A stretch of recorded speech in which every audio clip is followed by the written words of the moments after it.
All sports, all plays. Yeah. All sports, all plays.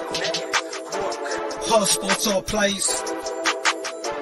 365, we making a place. You talking the game, get you through the days. We're high in the court, the dime in the lane. Variety topics, living the same. All presentation, sports information. In the airways, taking the nation. All sport, all plays, like working your faces. Grace at the field, so tie the laces. All sports, all plays. Yeah.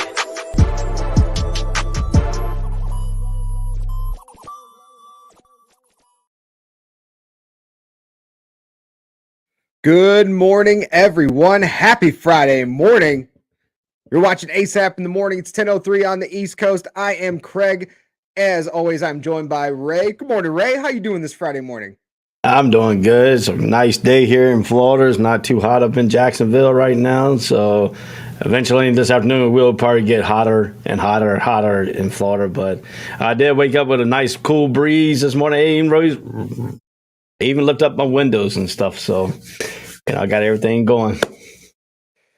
Awesome. Y'all, glad to hear you're having a great morning. Hey, let us know in the comments how you're doing this morning. Let us know if you how your fantasy team's doing, because last night we had quite the barn burner in Thursday night football. Divisional matchup, the Pittsburgh Steelers and Cleveland Browns, kind of something that we talked about on Wednesday. That Wednesday show, we kind of previewed this, what we thought this game would be like. And it kind of didn't disappoint as far as which team brought what to the table. The Browns bringing the top rushing offense to in the NFL in this game, and we didn't really know how the Steelers were going to respond. Kind of looking at this game, Steelers go down 17-29 to the Browns, and Jacoby Brissett having probably the best game of his season on Thursday Night Football. What'd you make of the game? I mean, it was a hard-fought game. I mean, if you look at it, you got two back. Really, Trubisky is not really a first-A star. I think he could be a good backup. A good ram of a player. In the locker room, he's pretty good as a leader, but then again, he got to translate on the field. I mean, he only had 207 yards passing, 20 out of 32. 20 completions out of 32 attempts. He was sacked one time. His QBR is only 57.4. He had no touchdown, no interception. That's a good thing, but they still lost the football game. But he did have that one. He did have that one good quarter. They put up 14 points in the second quarter. But in the second half, the offense just stalled. I mean, he couldn't carry the thing. To me, a lot of people are talking about, Jacoby Brissett, he wasn't even that better either. He was 21 out of 31 for 220 yards, but he did have two touchdowns. His QBR is 69.9, but he was sacked twice. But we talk about the rushing and stuff. Nick Chubb still carried the ball for 23 times for 113 yards and one touchdown. They, as a team for the Browns, they carried it 38 times, 171. So they stayed true to themselves. But he did get 171 yards, almost 200 yards rushing in this ball game. So, I mean, they were a well-balanced team. They were well-balanced here, 205 in the passing game, 171 in the rushing game. But also Pittsburgh was kind of balanced too, because they had 22 carries for 104 as a team. But Najee Harris needs to get a little bit better. He needs to be over 100 yards rushing. He only had 15 carries, only 56 yards, but he scored one touchdown, and his 10-yard run was the longest. So Claypool had a 1 yard rushing for 11 yards, so they did it in many different ways. But, Mitch Trubisky did rush for 7 yards and one touchdown. So that's what you get with Mitch Trubisky. He does bring a little bit of a leg, running stuff. But if you look at this game here, I mean, Amani Cooper had 7 receptions for 101 yards for Cleveland. And Joya, he had 9 receptions for 89 yards. Those are the two top wide receivers. And if you look at Johnson, he had 8 receptions for the Pittsburgh Steelers for 84 yards. And then we talk about the tight Fairmont, who only had 2 receptions for 41 yards. And then they got to get Claypool involved more in the passing game. I mean, Pittsburgh's offense from game 1 to game 2 to game 3 now, it looks like it's going backwards instead of going forward. So, yeah, and Chris kind of hit it right here. This was probably the big highlight of the game. That Pickens catch, a la a la Beckham when he did it with the Giants. And I don't know. I saw the poll on Twitter from the NFL. Who do you think did it better? Who do you think did better? Do you think Pickens had the better one-handed catch or OBJ? I mean, OBJ did it more often than Pickens has, but I mean, I think both of them was good. I think both of them helped their team, but still again, OBJ's was for a touchdown. And Pickens was just Yep. Yeah, so. I think you got it right there. OBJ's catch was down in the red zone, down for a touchdown. But I mean the amount of the length that Pickens had to go to make this catch was phenomenal. And then good morning, Rob. He's saying OBJ. Say the OBJ against because it was for a touchdown. Yeah, absolutely. And then it got him the cover of Madden. That's very true. That's very true. He did get it. But one of the things that really kind of stood out to me in this game, you kind of touched on it a little bit. We talked about Cleveland's running game coming into this, into this week. Number one in the league. Pittsburgh has been mediocre kind of across the board as far as, stats through 2 weeks, rush defense, pass defense, and offensively. Nick Chubb had over 100 yards and a touchdown. So fantasy owners are loving that. Good start to their week. Amari Cooper, he had over 100 yards. He had 11 targets. Njoku didn't have himself a bad game. Finally got himself on the board. 9 catches, 89 yards.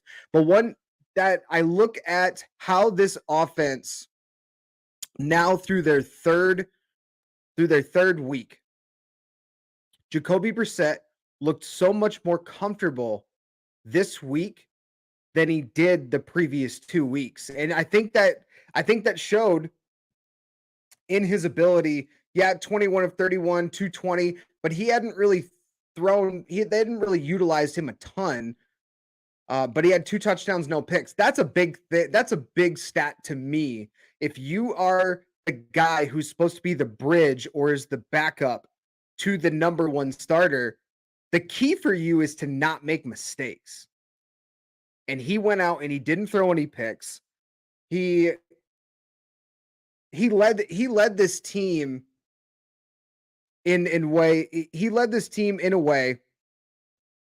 We'll show you some stats from the game here. He led this team in a way. I look at that third down conversion percentage. Well, it's not great, but 6 of 16. That tells me that you got yourself into some crucial third downs, and you were able to convert, averaging 4.5 yards a carry. We kind of knew that going in, but 38 attempts in the run game establishes what we talked about on Wednesday previewing this game, is that Cleveland, their identity right now is to run the ball behind Chubb, and Hunt even got himself 12 carries. Jacoby Brissett didn't run it a ton, but he was able to pick up short yardage for first downs, and he was able to utilize his feet. And that's kind of something that's always been there for Jacoby Brissett, but he's never been able to kind of really put it all together. But showing that 38 carries as a team, that shows their dedication to the run. That's part of the reason why Kevin Stefanski is that coach that brought that type of style to Cleveland when he first got there, because he's very dedicated on that zone run scheme. He wants to run the football, establish controlling the clock, and you can control the line of scrimmage. So if you're able to do that and have a quarterback that doesn't really make a ton of mistakes, like Jacoby Brissett did on Thursday Night Football, you can put yourself in a great position that now they're 2-1, and you're trying to get Jacoby Brissett to get you there until Deshaun Watson's available in week 12. All right, I got a question. You brought up Deshaun Watson. If week 12 comes up when he comes back, and Cleveland is only, just a hypothetical, Cleveland only has lost 1 game, do you make that quarterback change?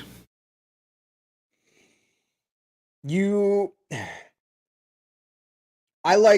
always on the side of I'd like to run the hot hand, but when you are paying Deshaun Watson the amount of money that you're paying him, fully guaranteed contract, one of the highest, if not the highest in the NFL, without looking it up, you have to run with Deshaun Watson.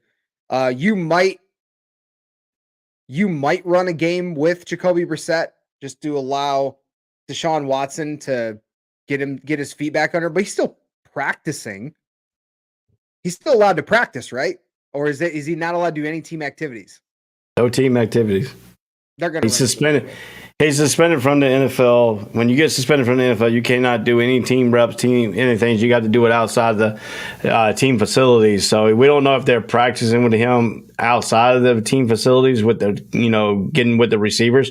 But then again, you're going to mess up the continuity because he hasn't played in over 2 years, and plus he's going to miss now. He's going to miss 11 games of the regular season, so he only had that preseason to work with the team. So I mean, how do you go from messing up your rhythm if you only lost one game and putting him in there? I mean, that changed a little bit of the dynamic. Yeah, it might open up some of the areas and different plays. But what I would do is I would start Jacoby Brissett and then work Deshaun Watson back in certain plays. I mean, not to go full out. I don't want to distrust his ability, but then again, I would have had him come back next year and have a full clean slate of OTAs and no mistakes and game rep. But then again, you're paying him a lot of money. I understand your situation, but then again, you could say, all right, we know that all the trouble that he had, we knew the NFL was coming down with a suspension.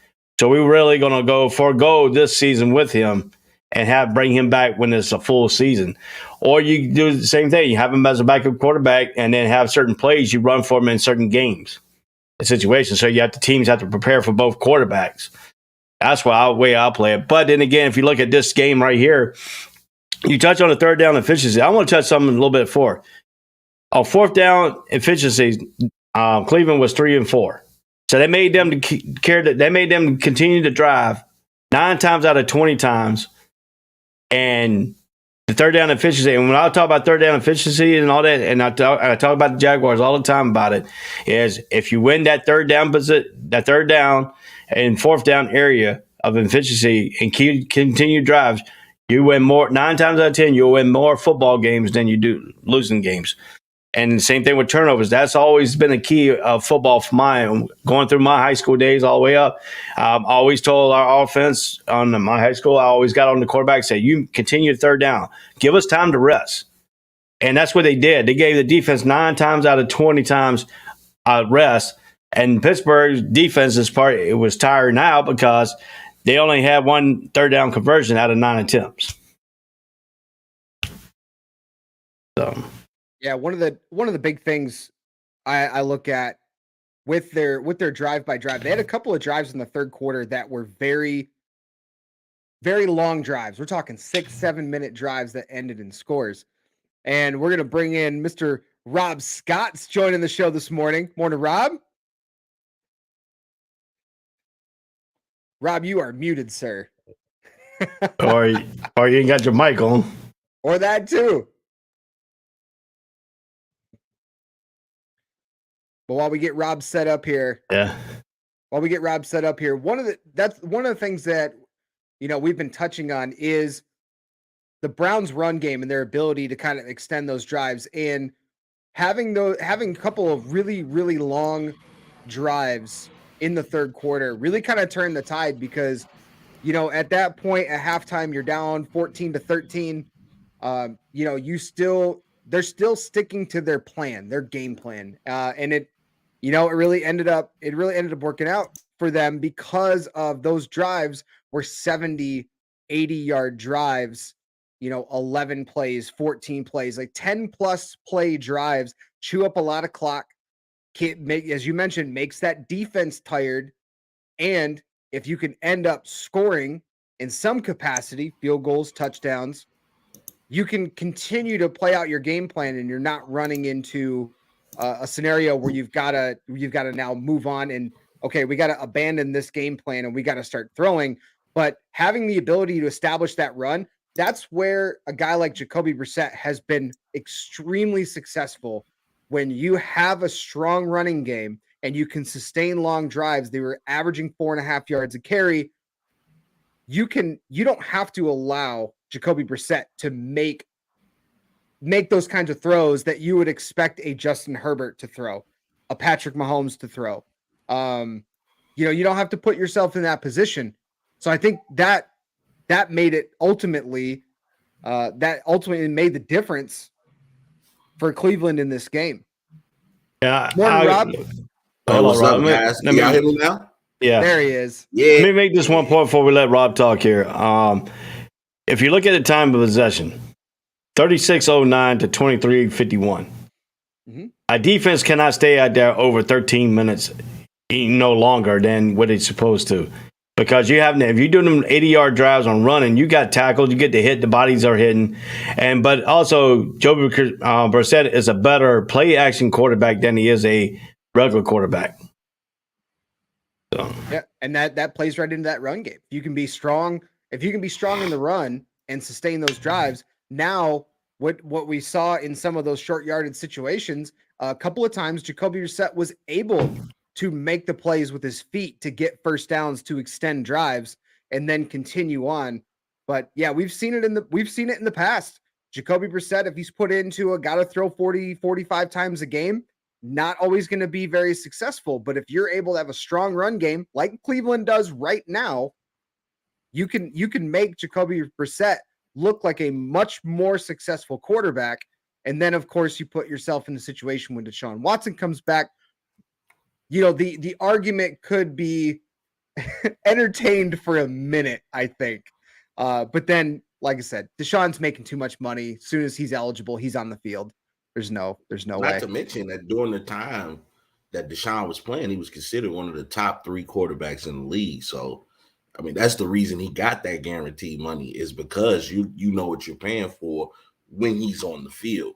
So, and the thing with Jacoby Brissett, he comes from that Belichick tree, so he's had to play when Tom Brady hasn't been there. He's had to sit behind the backup.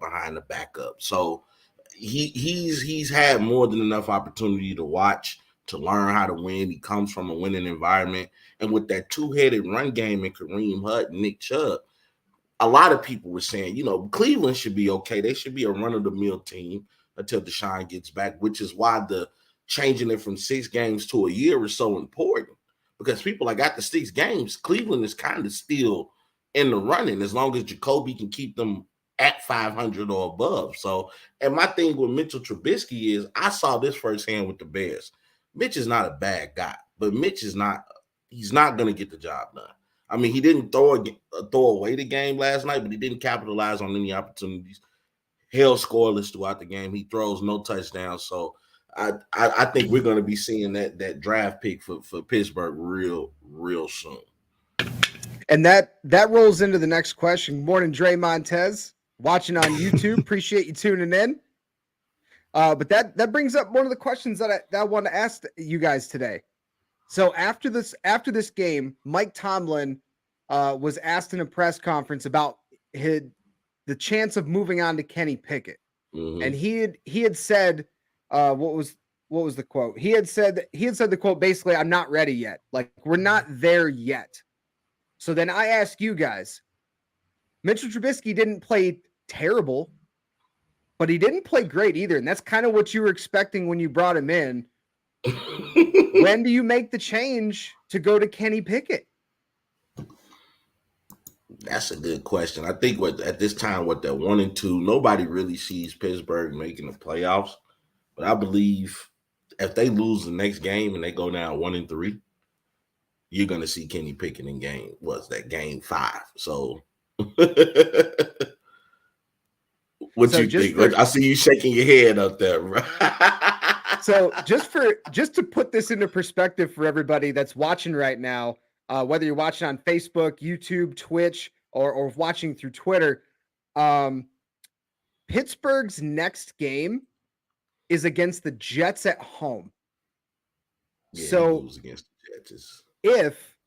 If they lose, like Rob Scott said, if they lose against the Jets at home with Trubisky as your quarterback, you could make the argument to make the change, but then the very next week you're at Buffalo. You're going to throw Kenny Pickett at Buffalo?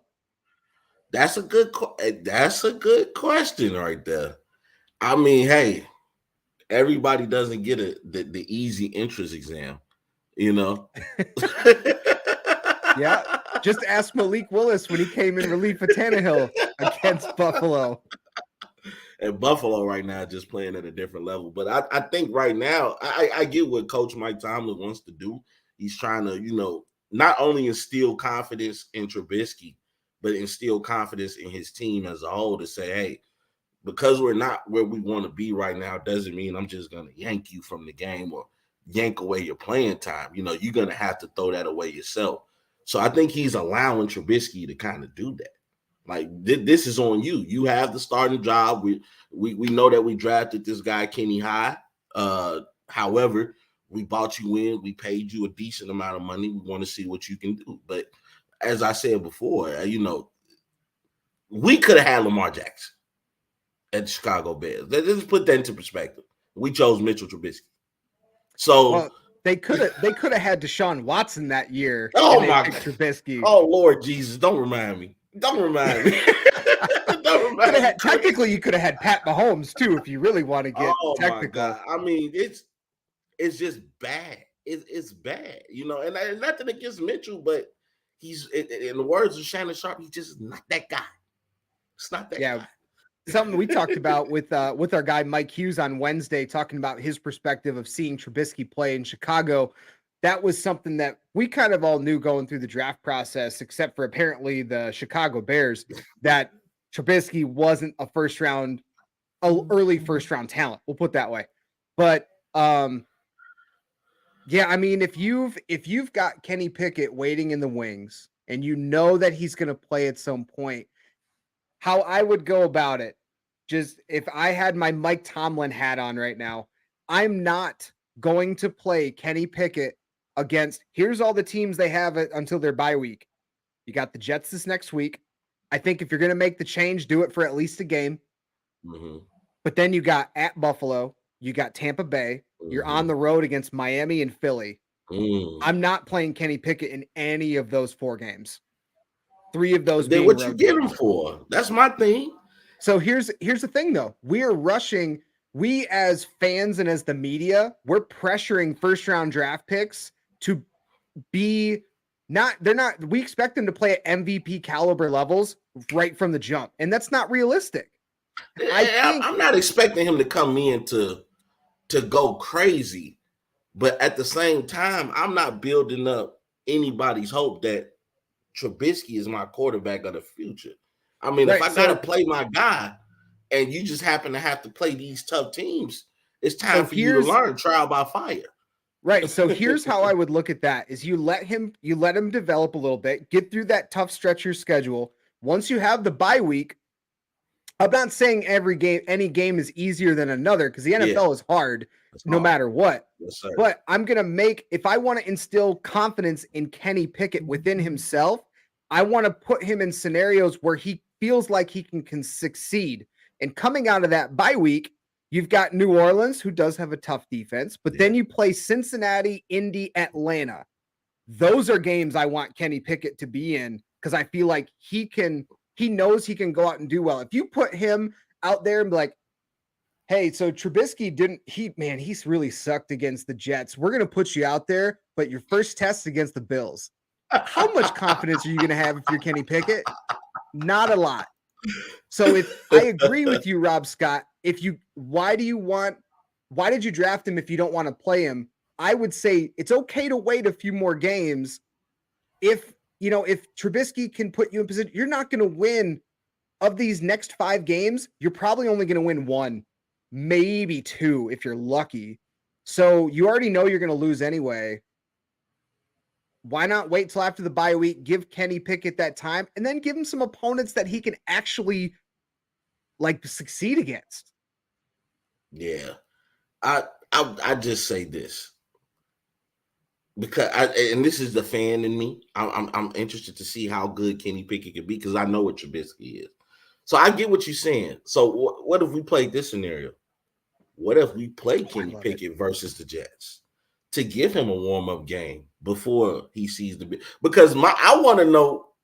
I'm not saying he's going to be who he's going to be in the future against the Buffalo Bills in his second game, but it does give me a rough estimate of at least the type of heart this guy has and the type of confidence that he has going into a juggernaut like Buffalo. It's going to give me some type of gauge to judge him on, especially if I'm the Pittsburgh Steelers.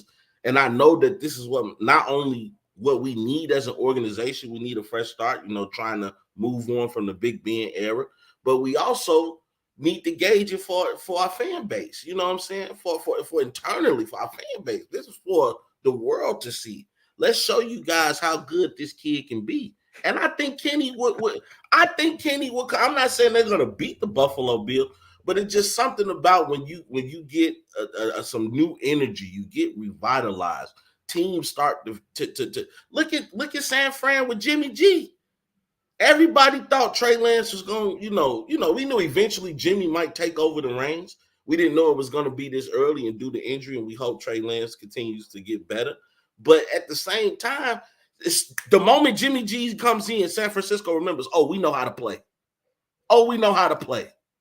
It's familiarity. Well, I see Ray chomping at the bit. Go for it. I see him. And I'm going to tell you what. I listened to y'all's argument, put your Tomlin hat on and all that stuff. But Kenny Pickett only knows 35% of the playbook. That's true. That's he only knows. He only knows 35% of the playbook. Mike Tomlin's not going to put a quarterback out there that he's not prepared to play all 100% of his plays. Point blank. That's Tomlin's way. That's Tomlin. Tomlin is more a coach that will give you a lot of leeway on a starting quarterback that knows more of a playbook than the backup quarterback. And he doesn't want to set up that backup quarterback for failure. Look, I'm going to tell you, simple reason is Blaine Gabbert wasn't ready to play when he came in for the Jaguars. They messed him up completely. You don't want to put him in there and he start throwing interception after interception, getting sacked, and then you lose confidence in him, and then he's still trying to learn how to play. The best way to do it is the way that Green Bay did with Aaron Rodgers. Set him for almost, 4 years before he even got to come in? Behind. Who's going to be Kenny's Brett Favre? But see, I'm going to tell you, if you really look at it, if you really look at it, Mitch Trubisky, the way he's playing is getting them teaching points for Kenny Pickett. You see how he's playing? You don't want to be like him. Point blank. Not a bad point. Point blank. You see what he's doing. But also, you got to look at it too. They're teaching him how to read defenses on the sideline.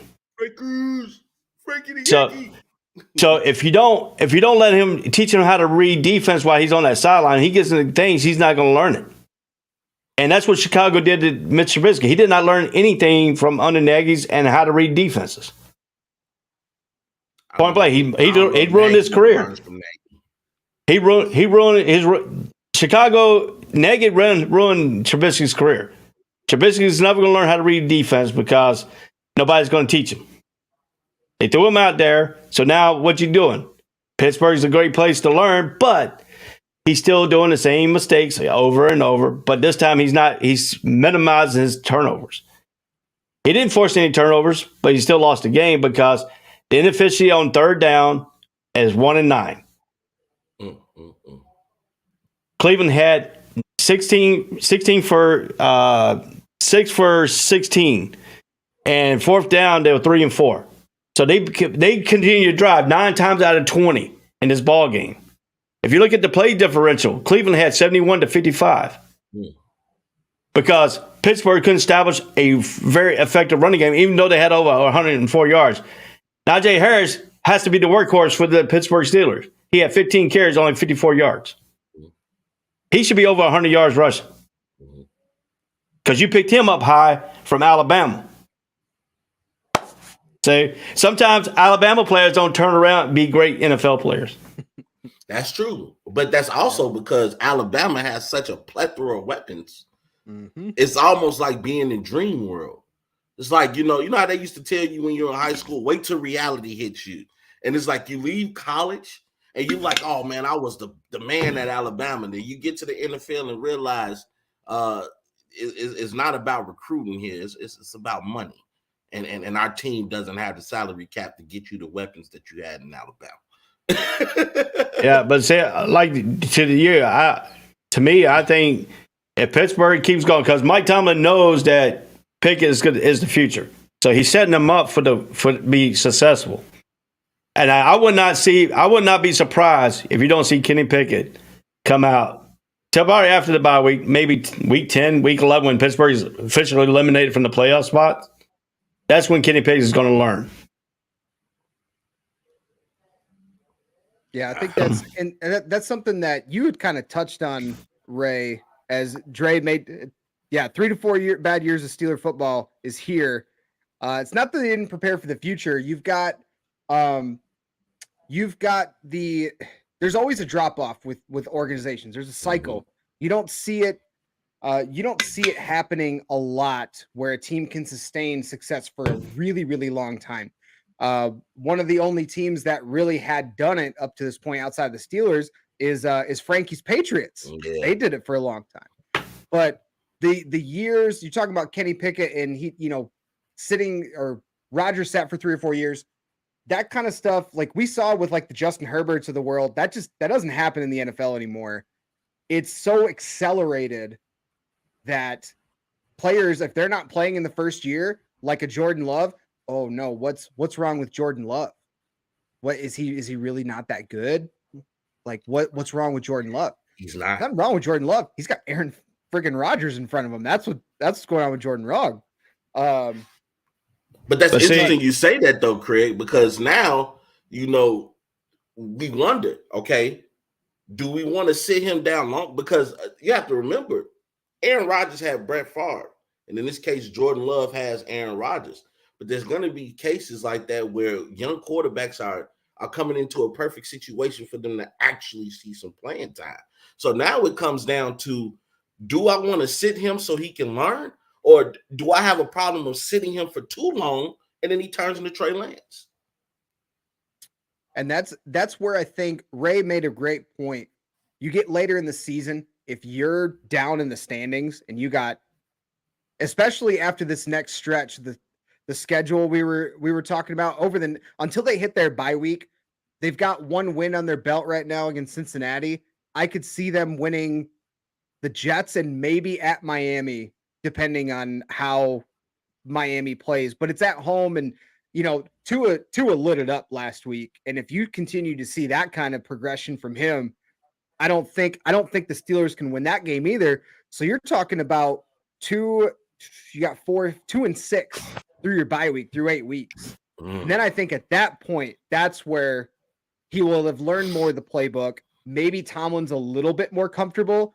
The first half, the Steelers didn't look terrible on offense, but that second half kept stalling, punt after punt after punt, fumble at the end of the game. Those kinds of scenarios all play into that. And I think if the Steelers are 2 and 6 going into their bye week, I think Kenny Pickett, you see him in week 10. And plus, you don't want to put Pickett over there. You ain't got a running game going. I mean, the dude will be teed off on. Yeah, you mentioned Najee Harris had 56 yards, but he had a long of 10. So the longest rush he made all night was 10 yards. That's a combination maybe of his vision, but I think it's mostly the offensive line, because their offensive line has taken a steep decline in the last couple years. We saw that with Big Ben taking a ton of sacks the last couple years of his career. So that offensive line plays a lot into that as well. You can look at teams that really run the football well this year.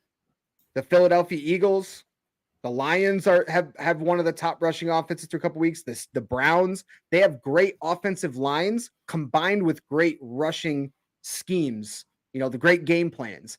That kind of stuff makes running backs look really good.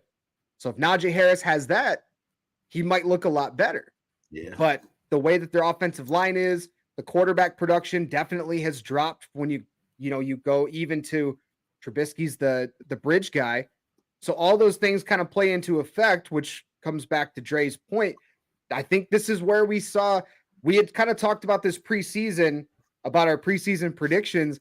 This is one of the years that I think the Steelers finally take a step backwards and they finish third in the division. Because it's just, this team's not all there anymore. No, they're definitely not the same Steelers of old. And you mentioned the difference of the first half versus the second half. That important stat line, that 1 for 9, on third down. You going 1 of 9 on third down. What it's telling me, even if I didn't watch the game, it's telling me that you were not bailing your defense out. That your defense had to come back on that field. And I don't care how great your defense is. Fatigue is going to kick in with everybody. And in the moment that fatigue starts to sit, that being fatigued against a team that's a run-first heavy team is not a good recipe. And what Cleveland was able to do was to get Nick Chubb going. He started running all over these guys. That's going to open up the play action for Jacoby Brissett. He's not a bad quarterback, he's just not a starter in this league. But I don't care. You give a professional quarterback time to throw the ball and people to throw it to, they're going to pick you apart every time. And once Pittsburgh saw that Cleveland will commit to that run game and open the door for that play action, now you're in trouble. And Jacoby actually got off some great passes last night. Now, if you really want to listen, if you really want to know about a game of football and how you're supposed to play a game of football, don't listen to the play-by-play guys on TV. Yeah. Don't. You don't. I'm going to tell you why. Because all they do is tell you about, they should have done this, they should have done this, they should have done.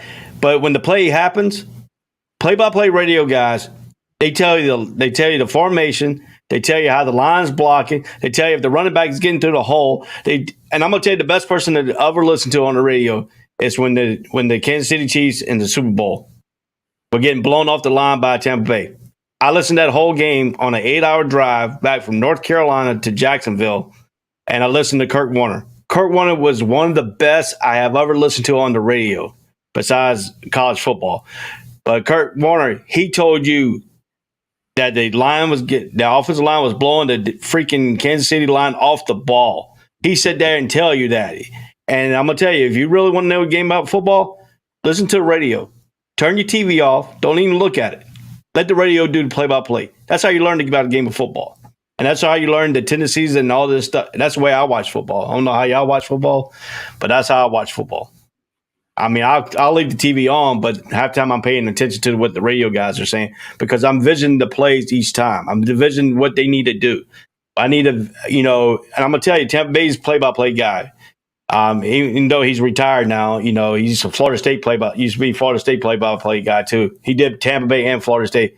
That's he did it he tell you straight up. He'll tell you if the quarterback's tripping over something, or if the quarterback missed a handoff, if it's a broken play, the offensive line missed assignment, he'll break it all the way down to you. And that's what people don't, that's when you talk about fans and stuff while he ain't playing. Those fans are not real football fans. They're the fans that are watching TV and saying, okay, they teaching me how to football. Now I'm going to go ahead and act like I know something about football. Yeah, and they're there just for entertainment purposes, That's what they're there for. Crack a couple jokes. They'll give you some informative information maybe about something that's happened in the past or something like that. But, honestly, I prefer to watch like Peyton Manning and Eli. I actually like that. He's an entertaining guy, but he's very insightful. And it's interesting you bring up Kurt Warner because I believe you're going to get those conversations from quarterbacks like that because they're so used to the preparation that goes into going into an NFL game. And I'm pretty sure guys like that prepare even when they're in their media stage. They prepare the same way. They're watching tape. They're, look at that split set. Oh, look at this half, this eye formation. Look, you know what I mean? This is all type of things that they still known to look for. It's just like muscle repeat, it's just in them, And I'm going to tell you, and people laugh at me and say, oh, you listen to the Jaguars play-by-play guys? I say, yeah, Frank Frangie, he's all right, but I listen to Lagerman and I listen to Baselli because Lagerman's on the defensive side, Baselli's on the offensive side. Logman was the defensive end for the Jets and for the Jaguars. Baselli was the left tackle. He covered the blind side. And he will tell you exactly what Trevor Lawrence is doing wrong and what that left tackle is doing completely wrong, what he would have done better. And then Logman gives you the defensive side. And then French is just there to do the play-by-play, tell you what formation they're in and stuff like that. But as soon as the play is over, they kick him off the thing, and they start talking. They dissect the play before the next play comes up. That's the way I listen to football. That's the way I was brought up to listen to football. My dad didn't buy a TV for us when we was growing up. We didn't have a TV in our house. You know how we got our information? We listened to the 5 o'clock news on the radio. Football games come on. We listen to play-by-play. Carolina play-by-play guy, Woody Durham. And that's the way I learned football. And so when I got into middle school, when I played Pop Warner in middle school, they were asking me, why are you always talking?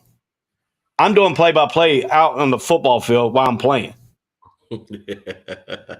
and the other team's right? And the other team's coach and the other team coach always coming to me after the thing. He says, why you tell my left tackle he missed a block?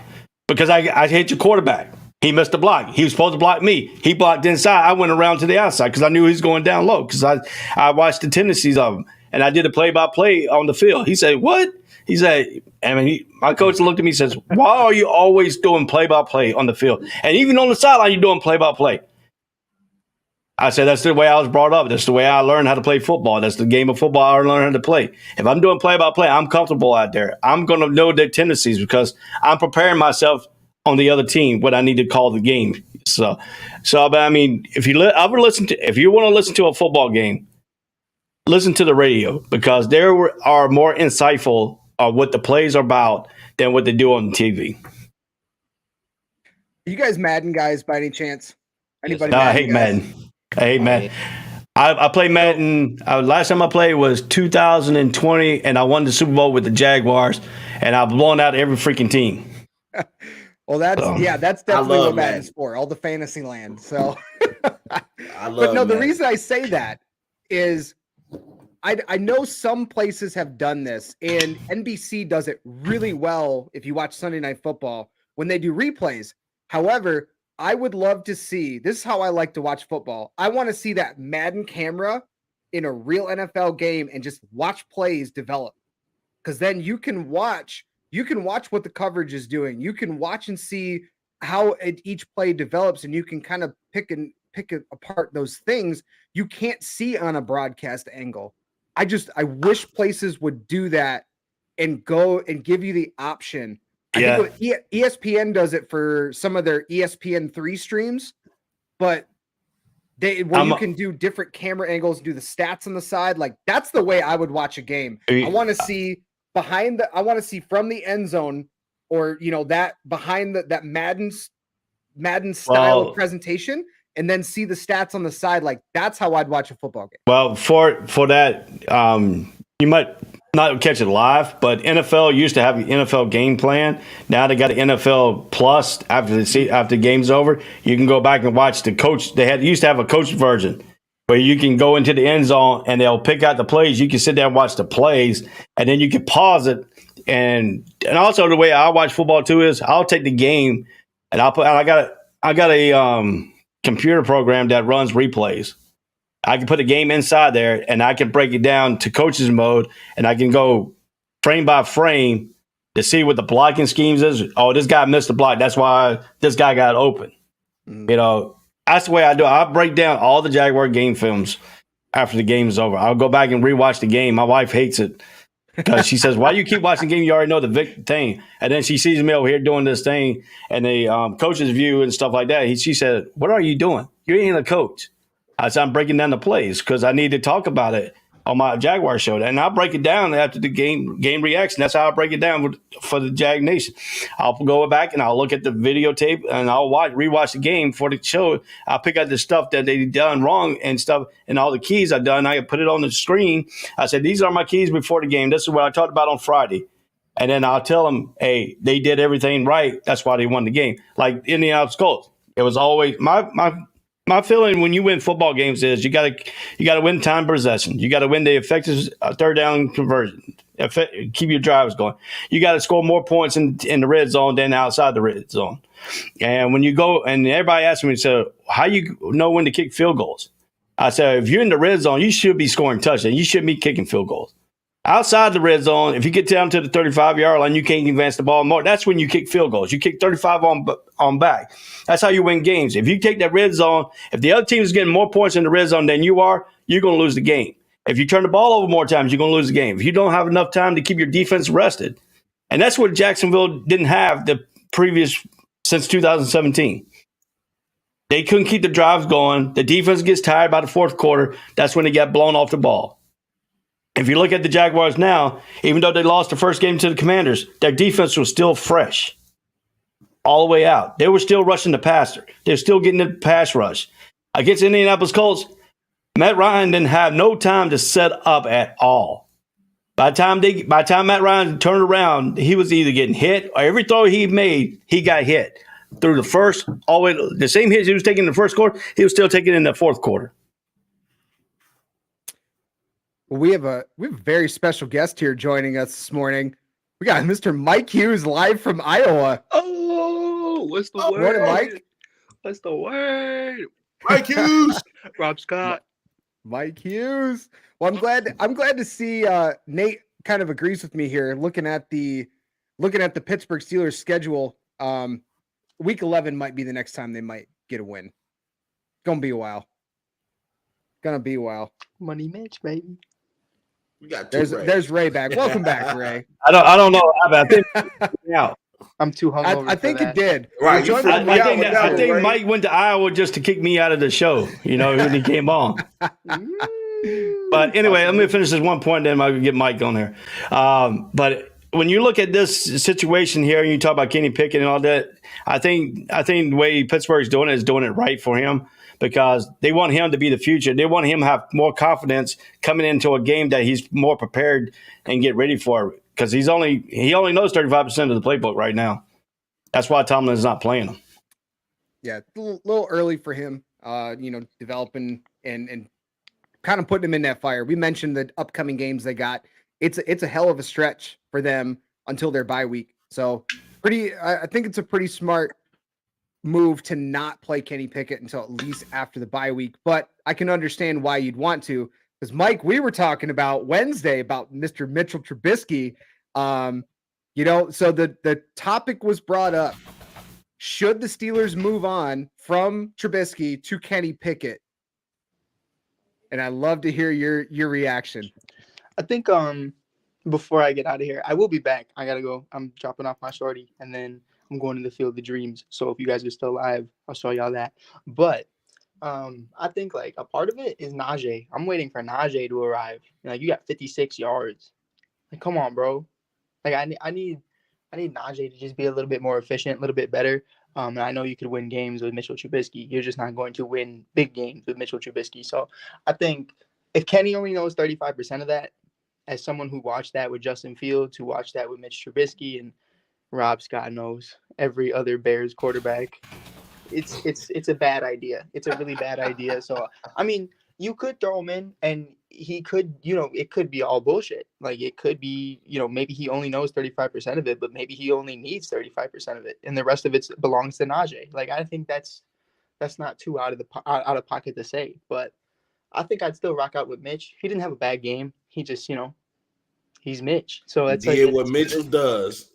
Yeah, I mean, he had 200 yards. He didn't throw a pick. Like, it was a pretty solid game efficiently for him. So I think, the one who needs to start get going is Najee. You're this next RB1. You're looking at like the next Jonathan Taylor coming out of the draft, and I haven't really seen that in the first. I get the line was kind of trash last year, and he was a rookie, but I don't know. I think there's only a short amount of time for a running back to really hit their window, especially as big coming out of the league as he was. And it's like, it's one of those things where it's like, if this doesn't happen at the end of this year, I'm questioning like who Najee is going to be. Yeah, that's a great point. We kind of touched on that earlier. He only had his longest run last night was 10 yards. Yeah, like, what are we talking about? Yeah, and the Steelers averaged, I believe it was right around 4.5 yards a carry last night as a team, but you threw in other people. They're giving handoffs to Chase Claypool and other contributors in that offense. But that's a big part of it is if that offensive line can't get that initial push or create those running lanes, and if Najee Harris isn't, he's got to show up, even if you have a poor offensive line, you still got to be able to show something. And there's a lot to be worked on in Pittsburgh right now. So they fall to 1-2. Cleveland goes to 2-1. So I wanted to ask you guys, coming up here on week 3, let's show the slate here of upcoming games. We got all the Sunday games. What games are you guys looking forward to the most in week 3? Oh, I'm gonna tell you right now, Tampa Bay and Green Bay.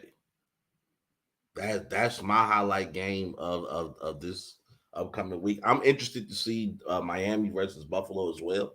But as far as I want Tom Brady to do what the Bears couldn't do. I want him to kick Aaron Rodgers while he's down.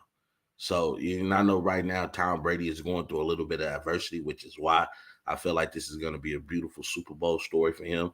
I mean, the guy who came in, completely, just devastated receiving core, offensive line, and the guy still finds a way to win. That's just going to add to the legend of the GOAT. So Tom Brady versus TB versus GB, and in that game, even though he's not going to have Chris Godwin, even though he's not going to have Mike Jones and possibly not even have Julio, I still think TB equal TDs, the math equation I live by.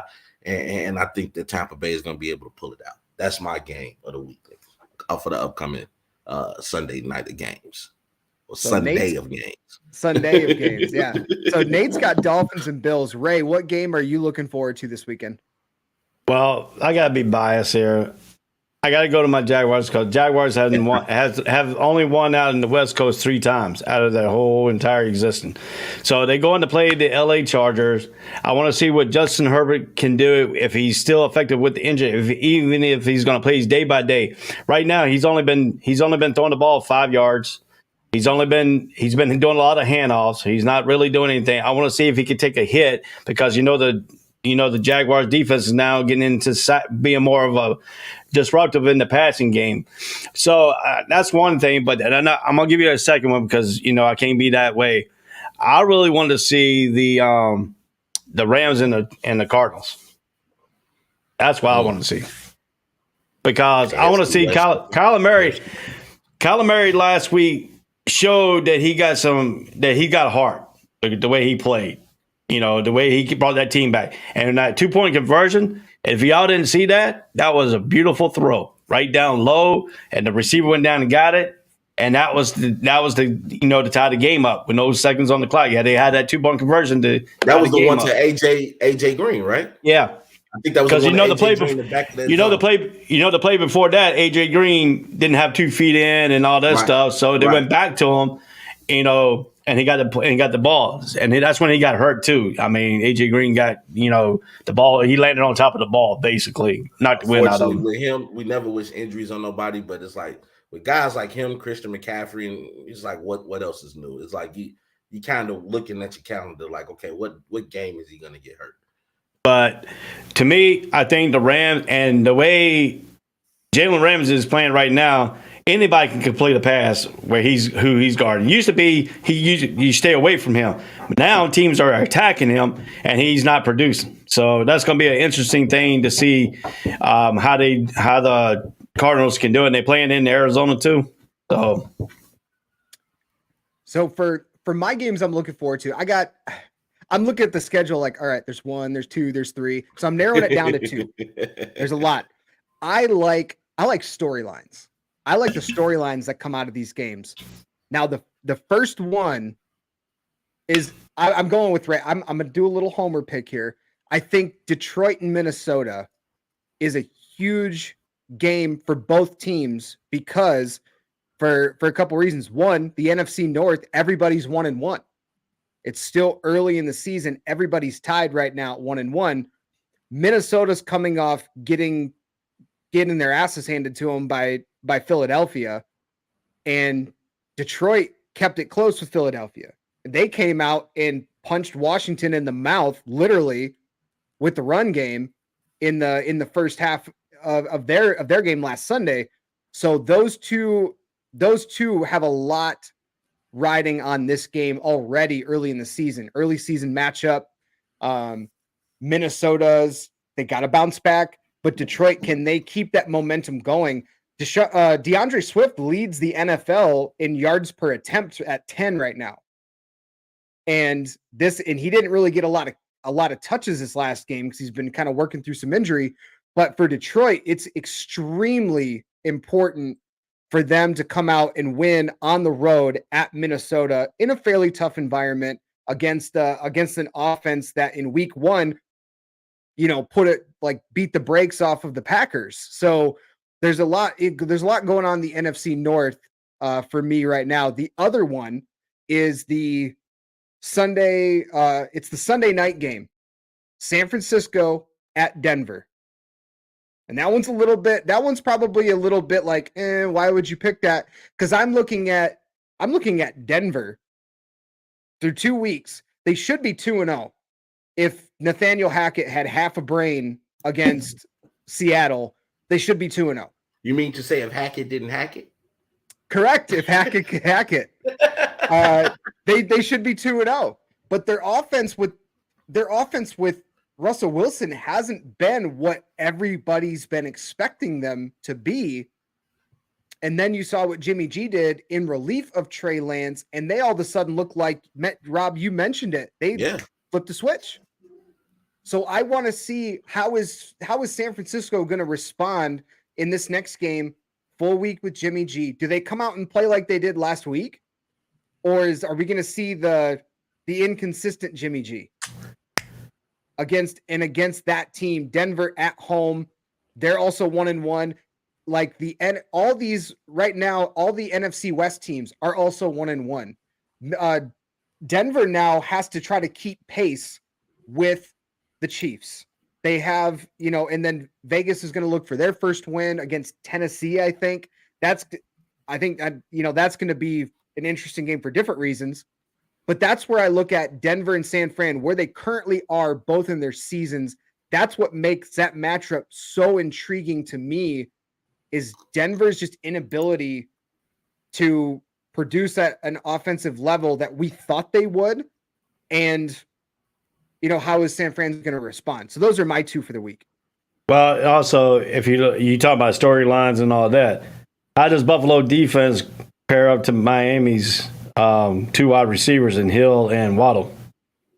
That was something that Nate mentioned in here earlier, Dolphins Bills. I hate to I've never been a huge proponent of Tua, but I give him a ton of credit for being able to do what he did last week against Baltimore. This is a completely different defense. I don't think Miami scores more than 21 points. I really don't. This Bills defense is just too damn good. But how many times do you say that now you want to watch the AFC East, because it's not just New England no more. It's Buffalo and Miami is starting to take a little bit that step towards that big time game. But if you're looking at the storyline, though, you got to look at Miami's offense. Miami offense is looking important because they had 6 touchdowns, even though they played Baltimore. Baltimore's defense is supposed to be that highly regarded defensive side. But can Buffalo's corners hold up against Miami's two dominant wide receivers? Because they're both even. If you look at it, both of them got over 200 yards receiving already in the first 3 weeks. This is the fourth week. So now you got to see what Buffalo's defense is going to be made out of to a team that can pass the ball. Don't have to rely on the rush. So to counter your point, sir, here's what I look at.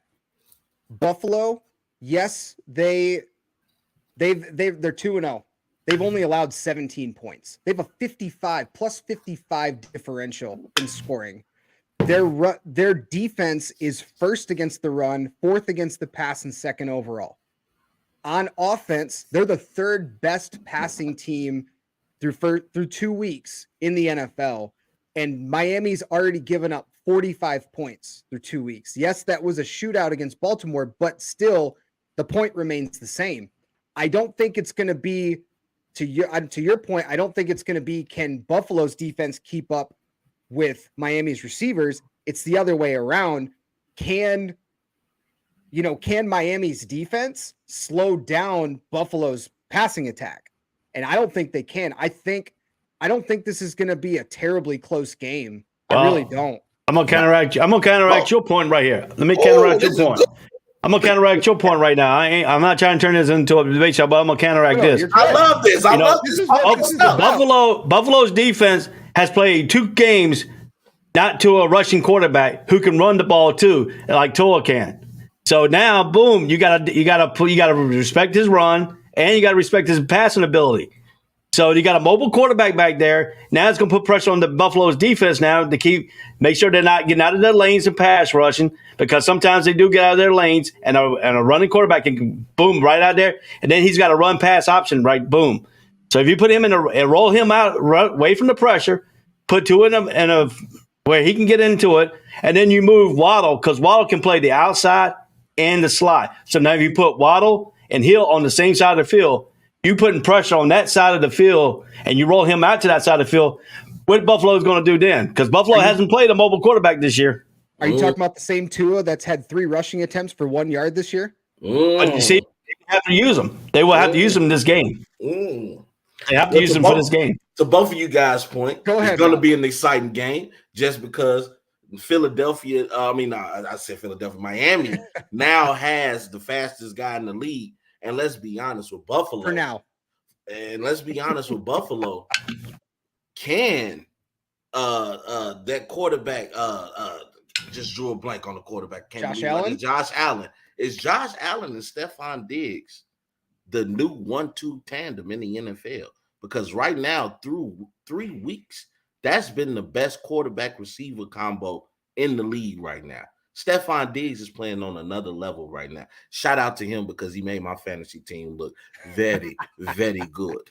Hey, last week my fantasy football team looked good too because I had Waddle give me 63 points. I had Hill give me 73 points. Yeah. Oh, so you went with both Dolphin receivers, huh?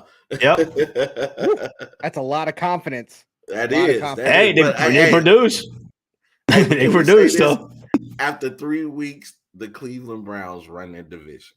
And then we didn't think that was going to be possible, especially with Deshaun out for the first half of the season. Man. But here we are. Love it. And that's a credit to Kevin Stefanski, and he's so heavily relies on the run that it helps open up the passing game when you see that there. But hey, let us know in the comments, you guys that are tuning in right now on Facebook and YouTube. Let us know what do you think about the Dolphins and Bills game coming up this weekend? Obviously we've got a little differing of opinions here on the show, but I love it. Let us know what you think too, because we definitely want to hear. I know Greg made a comment about Denver. They're just not a good team. He kept telling people that Russ isn't that dude anymore.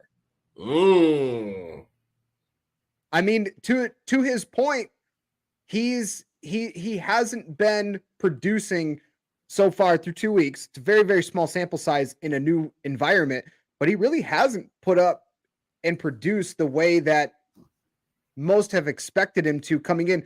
Because you remember last year, everyone's like, well, Denver they're one quarterback away. They're one quarterback away. Yeah. Yeah, but you got to get that you got to get the new quarterback timed with the receivers. I mean, you just can't have them come in, haven't played these receivers until the preseason of this year.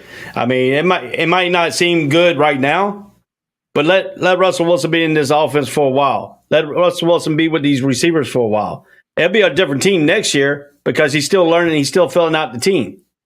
Not to mention Judy's. He's been hurt. Yeah. It definitely doesn't help. But yeah, Chris is with me here.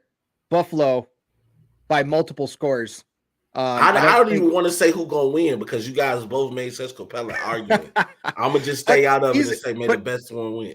Yeah, Ray. And I think either way, especially in the first half, it's going to be a great game because Ray makes a lot of good points. Miami's. No, they're for real. They're for real now. They're for through real. 2 weeks. They're for real. So I think it's a great, and it's got again, I said I love storylines. Both teams are 2-0. They're both like Buffalo came out, took the division, and now you got Miami was an 8-9 win team last year. They're trying to make the push because both are trying to essentially I'm so sorry, Frankie. They're trying to put the Patriots to bed. Like they're trying to put them at the bottom of the division with the Jets. And that's what they're fighting for right now. And I think it's a very compelling storyline for that game to happen. And it happens on 1:00. So it's an early game. There's going to be a lot in Miami. In Miami. In Miami. Heat of the day. It's still hot as hell down there. So heat of the day. That's a fun one. But I wanted to move on because I don't want it to get lost in the shuffle here. One of the topics we were talking about that's had a little bit of notoriety here, but not necessarily in the mainstream media. It's about this whole situation going on with Brett Favre.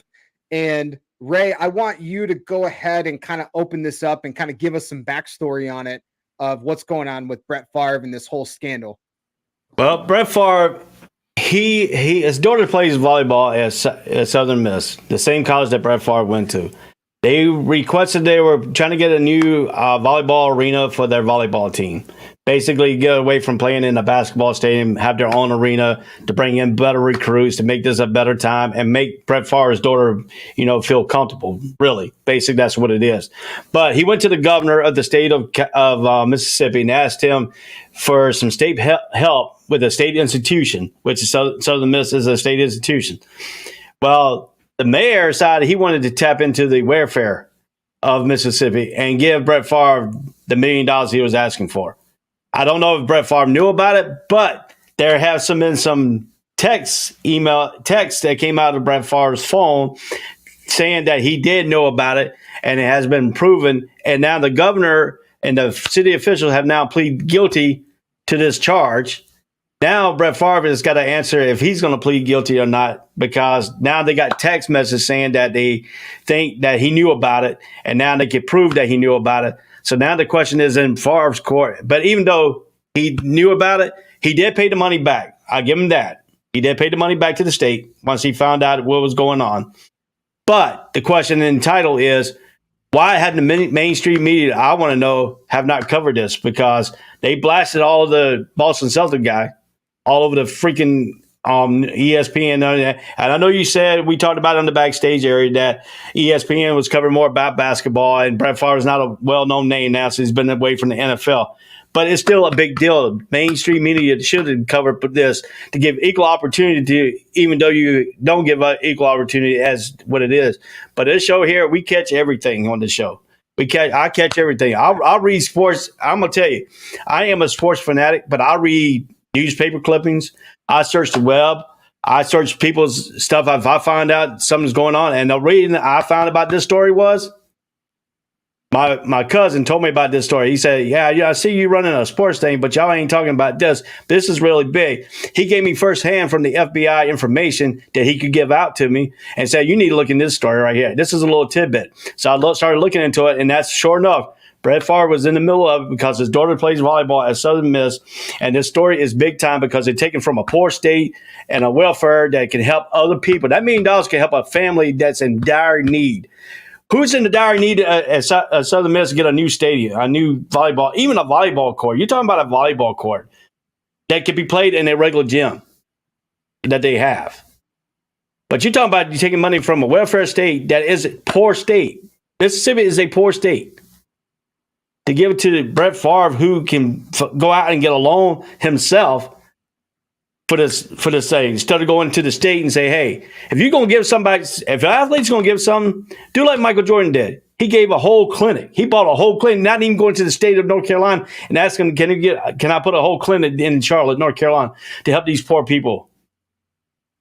He did it himself. So if you're going to blast one person on one side, you need to blast another person. And that's what they haven't done. And that's why I want to bring this story up to the forefront here on the All Sports, All Place Network. Yeah, one of the things I'm kind of looking at, because I hadn't really heard a whole lot about this, part of the reasons why you had mentioned, but I think part of the reason why this story is not getting any more notoriety than some others is the fact that when you're talking about nowadays mainstream sports media, this isn't really necessarily sports media anymore. You're getting into politics, you're getting into some other areas. But if you're talking about an ESPN, like right now they're the flagship, they're the big ones, they're the mothership, as one of my favorites, Dan Patrick, likes to call them. They like to go with the big names that are going to get them clicks, that are going to get them eyeballs. Brett Favre's not that anymore. He hasn't been for a while, unless he's showing nude pics to people in the Jets organization again. They're not going to be talking about him anymore. He's just not a hot name, hot topic for them to talk about. Ime is. What's that? But Ime Udoka is. That's the problem because he's a hot coach. Right. Because then the reason what I'm getting to is the reason why ESPN is then covering the Ime Udoka situation, which I wanted to ask you guys about in a few minutes. The reason they're talking about him is you're talking about someone who's relevant right now. His first year takes him to the NBA finals. You know, he's a really hot coach right now in the NBA. So he's a hot topic for them to talk about. And they do a lot of basketball coverage. So for them, this is higher on the priority list than somebody who hasn't played or been relevant in the sports media news in years. But for right or wrong, that's how it is. And that's just how I see it. So I think that's part of the reason why they're not getting as much coverage on this story as maybe some others would think. And Rob, you know, I know you kind of touched on it a little bit. You know, want to hear your thoughts. But you know, it's a little personal to me because I'm not only just speaking from it from a moral standpoint, but also as a black man. And I've seen us get torn down, whether it's regular news or sports news. I mean, they chopped down Michael Vick. Okay. They chopping down Ime Udoka, who, even though he went against policies from a moral standpoint, the relationship was consensual. Mm-hmm. And this has been getting more coverage, regardless if Favre paid the money back or not. He did it. Now he's doing steps to try to cover himself and to sweep everything under the rug. But now you start to piece everything together, saying that he knew where the money was coming from, and ask questions like, if I take this money, will people know where it came from? Is there any way that people can trace this back to the source? And people were giving him the benefit of the doubt, even though all the evidence was laid out upon the table. But we want to say he's innocent until proven guilty. And my problem is, as a black man, we're guilty until proven innocent. So it just sucks that, you know, we saw coverage of a guy doing something that's done in the Midwest all the time, whether it's right or wrong, and fighting dogs.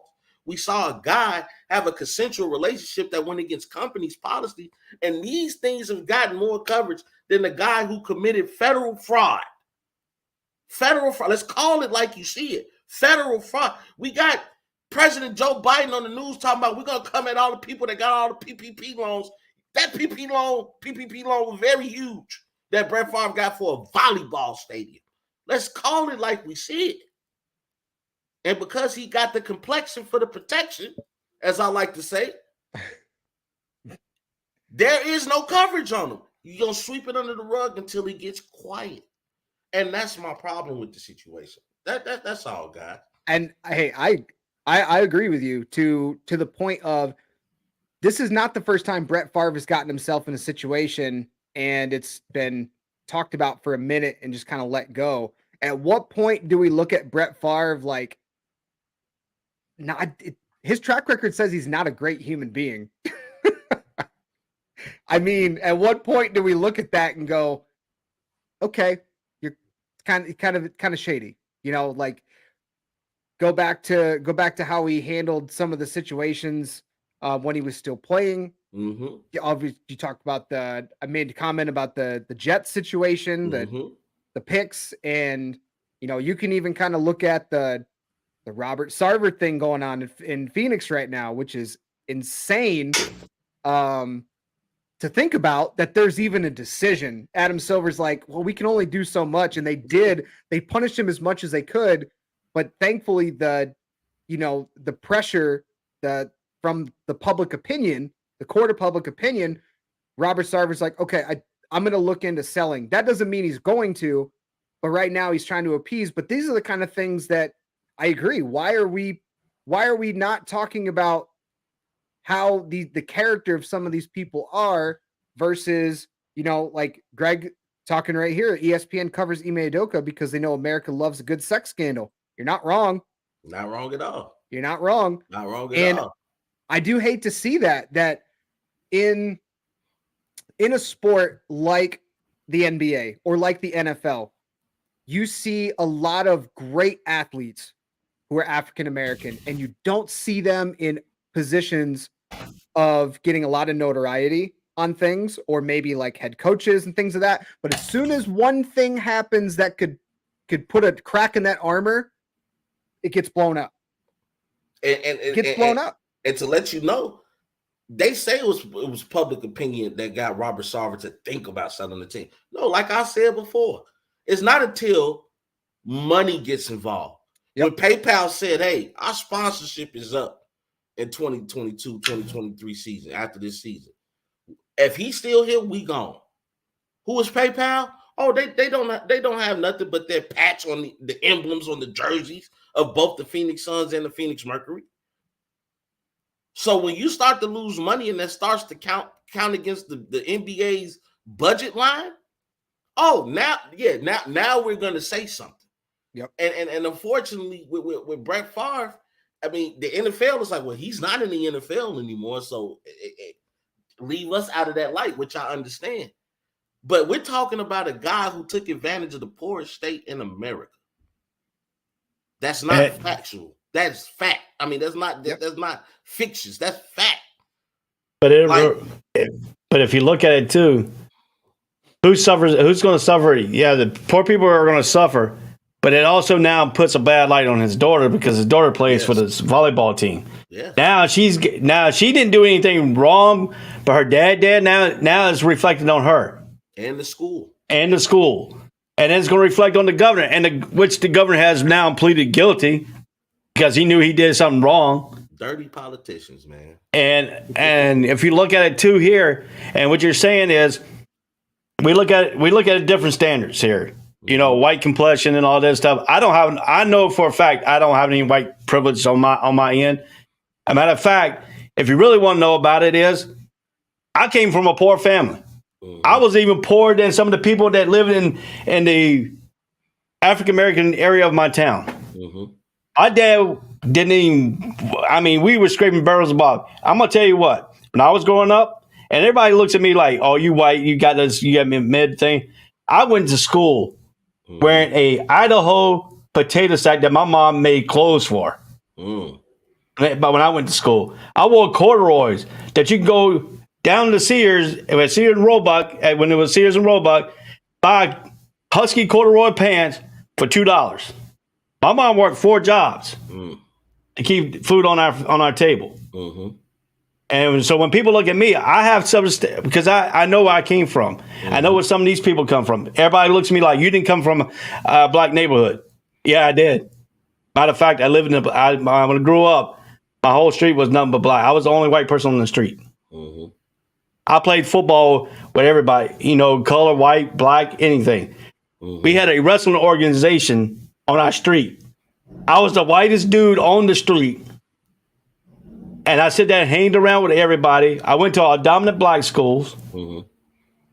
I mean, I know where these people coming from. I know that the police and stuff. I got for police wise, I was in the same boat as some of y'all were. Mm-hmm. Because that's who I hanged around with. That's who I lived around. Mm-hmm. I hanged around that. I got accepted because I knew where everybody was coming from. Mm-hmm. I didn't look at your color skin. I still don't look at your color skin. I go down to freaking Walmart right here in Jacksonville, on Riverside, at River City. I get blasted sitting in the line because I'm sitting in there and they ask me why I come to Walmart. I looked at them and said, it's a free country. I come to Walmart and buy just like you come to Walmart and buy. And sometimes if I have enough money, if a person's behind me and I can hear that conversation say, hey, they struggle to buy something, I go and buy that groceries or whatever they buy them. I sit there and buy it for them. Because I know where I came from. Mm-hmm. And what Brett Favre did is totally freaking wrong. Yeah. Because he scammed the system. The governor scammed the system. A family that could really need that money, now that money is gone, even though he paid it back, but it still was moral wrong. And I mean, that's totally inconsistent and wrong what people do. And when they go around, because I don't know where you came from. You don't know where I came from. We all know where we came from and what we lived like. And when my mom had to work 4 freaking jobs just to put food on our table, if we didn't have a garden, my dad planted. That's the only good thing my dad did in his whole life was plant a garden so we could have vegetables. My dad used to beat us if we looked at him wrong. My dad used to come. I took a shower one day, and the next thing you know, I'm looking at fists coming through the shower curtain. Don't know what I did wrong, but he made sure that he hit us, verbally beat us down. I mean, if you do one little thing wrong to him, he called the cops on me for running away from the pool. Even though I went home and told him I was going to the gas station to get a drink, he called the police on me. That's how I was raised. I don't know how y'all were raised, but I was raised as a poor white dude sitting in a poor family. My mom worked their butt off. My mom used to sew potato sacks. Yeah, and somebody say, what are you wearing? I'm wearing Idaho potatoes. That's what I call my pants. That's what it said on the legs. Idaho and potatoes on one side. So, I mean, to me, I know where certain people are coming from when they say, you don't know where I'm coming from. Yeah, I do know where you're coming from because I lived that. Yeah. Yeah, and that's where the kind of the situation. Brett Favre paid $1.1 million for speaking engagements that he didn't complete. And there's a whole list kind of looking through this story. There's a whole list of other things of people being paid money but not completing or fulfilling that obligation to do it. So there's a lot to this story that's being unpacked in the courts as we speak. So as we get more information, we're going to continue to kind of keep you updated on this story here on ASAP Network. But we talked a little bit about Ime Udoka's situation here, and he's been suspended for an entire year of being a head coach of the Boston Celtics. And this is something that was covered by ESPN. And you kind of touched on it. So Rob, when you look at this, what do you think? Like, I know it's against company policy. So at some point there's got to be some sort of, there has to be some type of punishment. Right? Yeah. Do you think they went too far with a year? Yes, without a shot of a doubt. I mean, the thing is, from a moral standpoint, I see nothing wrong with it. From a personal standpoint, it's like, dude, you're stupid. Like you understand the implications of these companies mean that nowadays when they say no fraternizing with employees. And that's because we don't want something like this, one, to embarrass us, and two, turn into even more of a legal thing. Because now, let's say that young lady comes out and says something different, and she doesn't admit to it being consensual, or she is going for a job within that organization and feel that Ime has a little bit of plug because he's the head coach of the team. It's all type of scenarios that can go wrong when you're dating within your organization. I got a friend that I work with, and she always jokes with me, and she says, I never, poop where I eat at. And that's how you're supposed to do. You never poop where you eat at. You never want to put yourself in an uncomfortable situation. Now, he's going to have to deal with Nia Long. I don't know the extent of their relationship. I know they have a child together. He's going to have to deal with the implications of that. He's going to have to deal with the implications of whatever, besides the year punishment, the type of looks and stares he's going to get at the job site. But to suspend the man for a year, especially when that you have a team right now that, you have problems internally because Jaylen Brown doesn't like the way he's been getting treated. Always on the trade block. So now you're taking away the head of the snake because trust me, that was Ime's imprint on why Boston went to the finals. That was Ime. The way that they were able to turn around in the second half of that season. That was Ime. He comes from a great system, learning from Popovich, breaking off from Popovich and climbing up the ranks and putting this young core together. So now the question is, with the rise of the teams in the Eastern Conference, what's going to happen to Boston in the shuffle? Yeah, you'd mentioned Ime Udoka. He's the 5th coach in the last 25 years to reach the NBA Finals in his first season as a head coach. First time since Nick Nurse did it in 2019 with the Toronto Raptors. But one of the things from the ESPN story that I was kind of researching before the show, the season-long suspension is it's very unprecedented to see something like this happen where he gets suspended for a year. To me, that tells me that there's something else going on behind the scenes. There has to be something pregnant going on. I don't know. Like, there's got to be something else going on in this situation to where if Udoka gets suspended for a year, like, okay, so personally at work, we have a no frat policy, but it's not like if you get caught or if you kind of communicate what's going on to the organization, you're not really going to get punished or like fired or, suspended. But in the NBA, I kind of see how that dynamic can work. I thought he would get, I don't know, 20. I know Greg just put it right here. This is kind of what I thought it would be. Fine him, 25 games suspended, something along those lines would have been just fine. But to go all the way to a year, you're now putting your own team, and you touched on it, Rob Scott.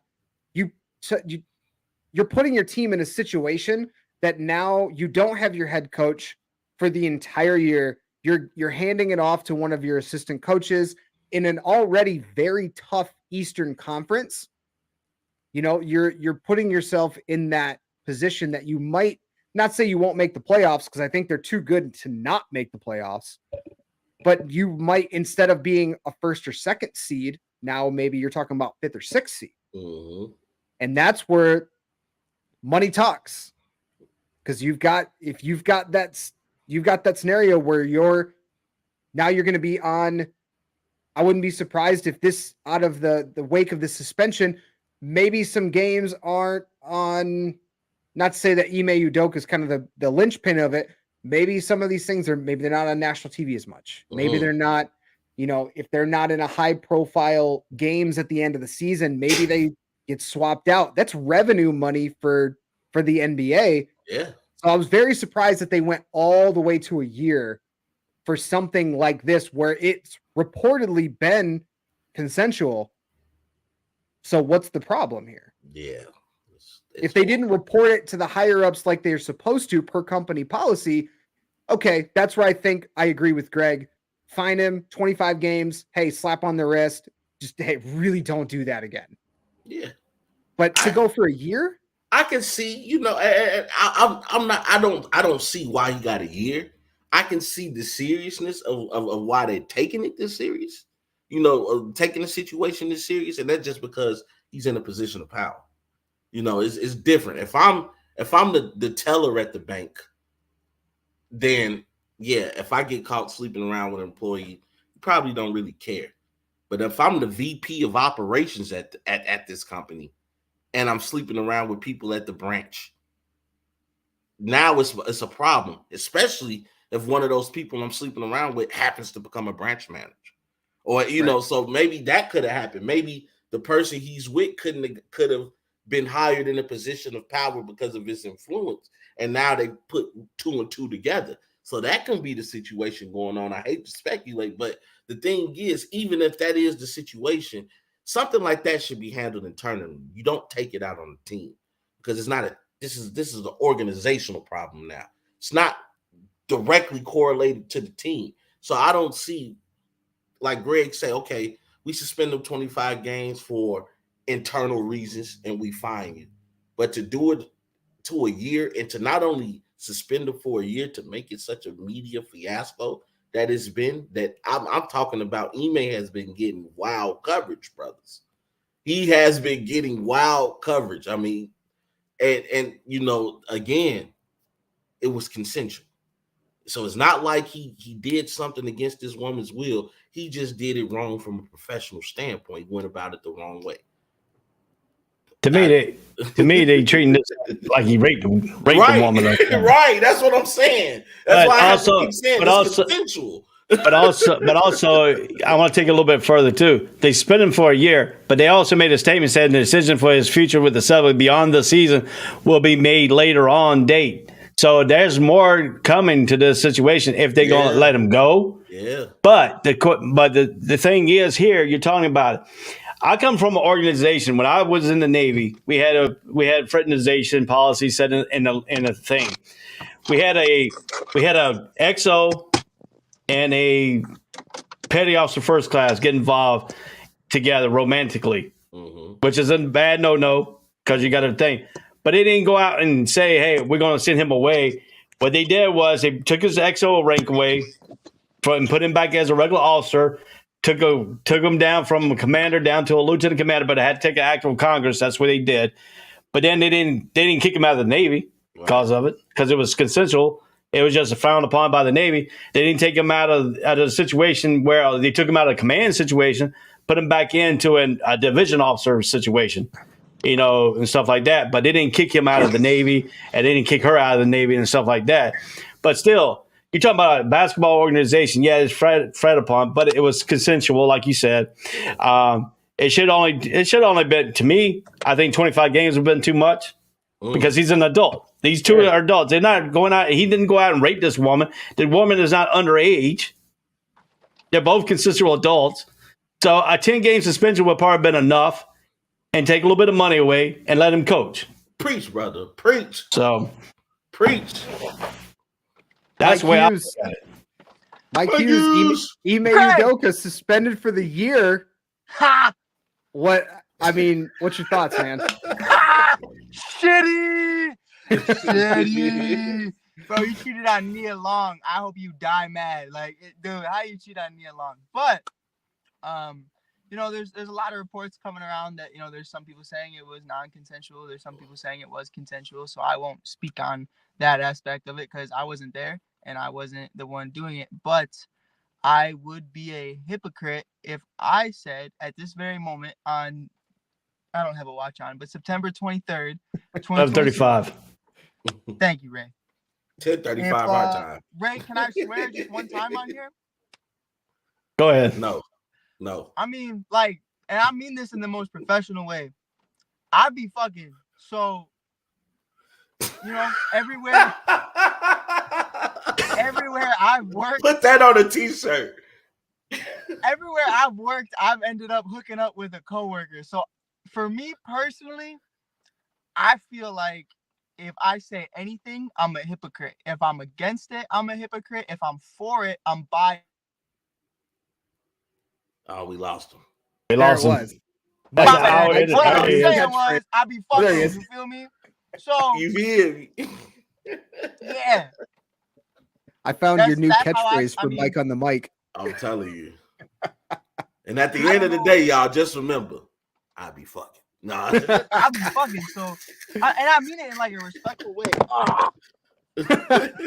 Mike is all discombobulated over there. Yep. Yeah. Is that our weather? It happens, bro. It happens so much more often than you think. Wasn't Jimmy Butler rocking with Shorty on ESPN? I'm sure there's technicalities on that, and she was on his meat reporting for him. Everybody was against Jimmy Butler, and she was Rachel Nichols. She was the only one talking good about Jimmy. Wait, Rachel Nichols and Jimmy? Yeah, in the Word? Yeah. Yeah, y'all don't know. Didn't know. Mike's spitting facts on you this fine morning. Wait. Mike's got what the inside my boy Tony info. Baker say? I never knew. I never tell a lie. But nah, man. I think there's levels to this shit, and I think if what the original rumors are true that it was consensual. One, I believe he's married, so even though it's consensual, it's what? But that's neither here nor there as an organization standpoint to be able to sit here and judge you when you got, Magic Johnson. Everybody knows what he used to be about. Everybody used to know what he does. And I'm going to sit here on my high horse and I'm going to live or die by this. But Freddie Henderson is not a part of this network anymore, so I could say it comfortably. I know Jeannie Buss be fucking. I know Jeannie be going. Hey, she was with Phil. Come on. And she's the owner. She was with Phil. Nobody suspended them. That's all I'm saying. Come on. And she was in the, and so bad about it is when they were dating, she was in the front office of the Lakers. Even though when her dad was the president, she was still in the front office. Yes, Lord. That's all I'm saying. And they knew about it. They knew about it. That's all I'm saying. It's all I'm saying is, it's a two-way street. It takes two to tango. Is she suspended? That's a good question. Why not? She's on the staff. That's all I'm saying. She did what she did too. But see, and another thing too, you're taking it another step too. You spend him for a year, but it says no guarantee that he will be back with the team. Yeah, I think it's just crazy. But how about them Bulls, baby? That's great news for them Bulls. That's great news for them boys. And it's great news for Brad Stevens too. I think that's even better news for him. So we'll see what happens with that. But yeah, I think there's a lot of ways you can go. I think there's definitely probably going to be like an appeal or something, if that's even allowed. But he said he wasn't going to appeal. He says he's going to take the punishment like it is. Hey, he just wants to get him to. He say, hey, well, I don't think he's not denying that what happened. No. But Mike, I just want to correct you. Black men don't cheat. But you know what I'm saying. Another thing. Never. But you know what I'm saying. I just feel like. I feel like somebody in Boston's organization, they leaked this information, and this was information that should have been kept in house. Yeah, it was because shitty. Now you not only embarrass Ime and you embarrass the employee, you embarrass yourself as an organization because now it's looking like you don't have any control over what's going on within your organization. 100%. Hey, it's raining, boy. This shit buzzing. Yeah, I think part of that, if he accepts it the way it is, and it comes out, gets a year's suspension. There's got to be more to this. Yeah, but as Mike's trying to collect himself over here. My car is a death trap. But I think there's more to that situation. As it continues to develop, we'll bring you some more information on it. To kind of round out the show, I had two other topics that I wanted to ask you guys about. One of them was something that came up. I saw this morning kind of getting ready for the show. It was regarding Sean Payton.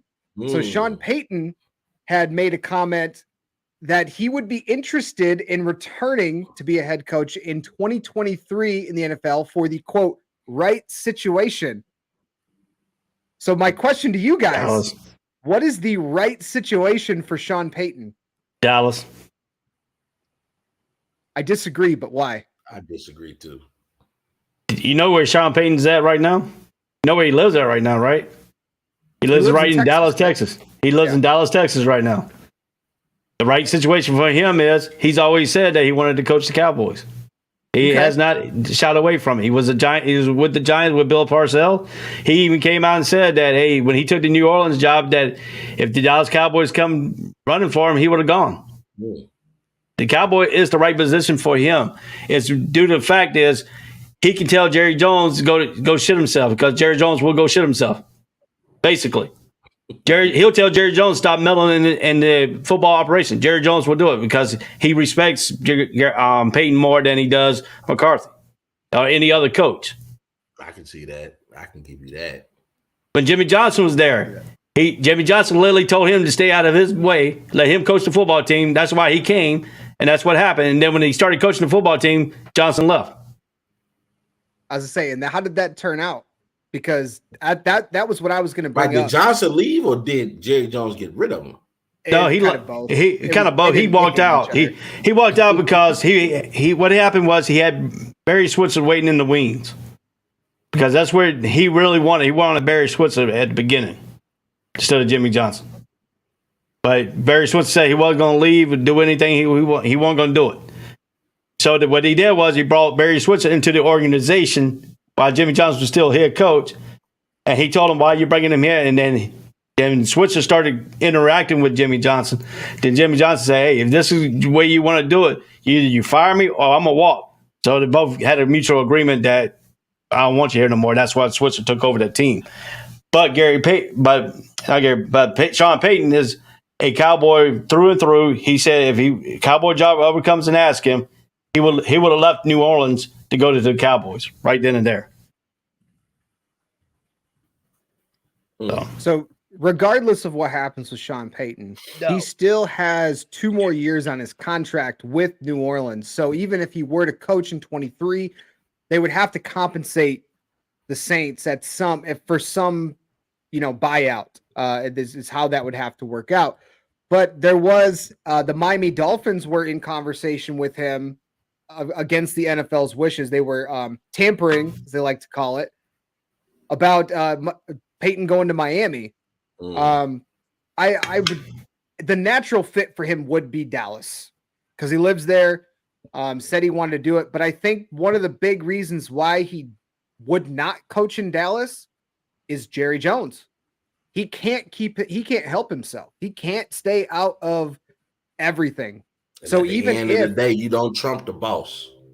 Right. So if you've got an owner that is that meddling and he's got to be involved, like Jerry Jones makes it all about Jerry Jones in post-game press conferences. Jerry Jones makes it all about Jerry Jones preseason, postseason, midseason. Right. So if he has that much clout to be able to tell Jerry Jones to, hey, let me run the football team, and Jerry Jones somehow allows him to do it, I'll be very shocked.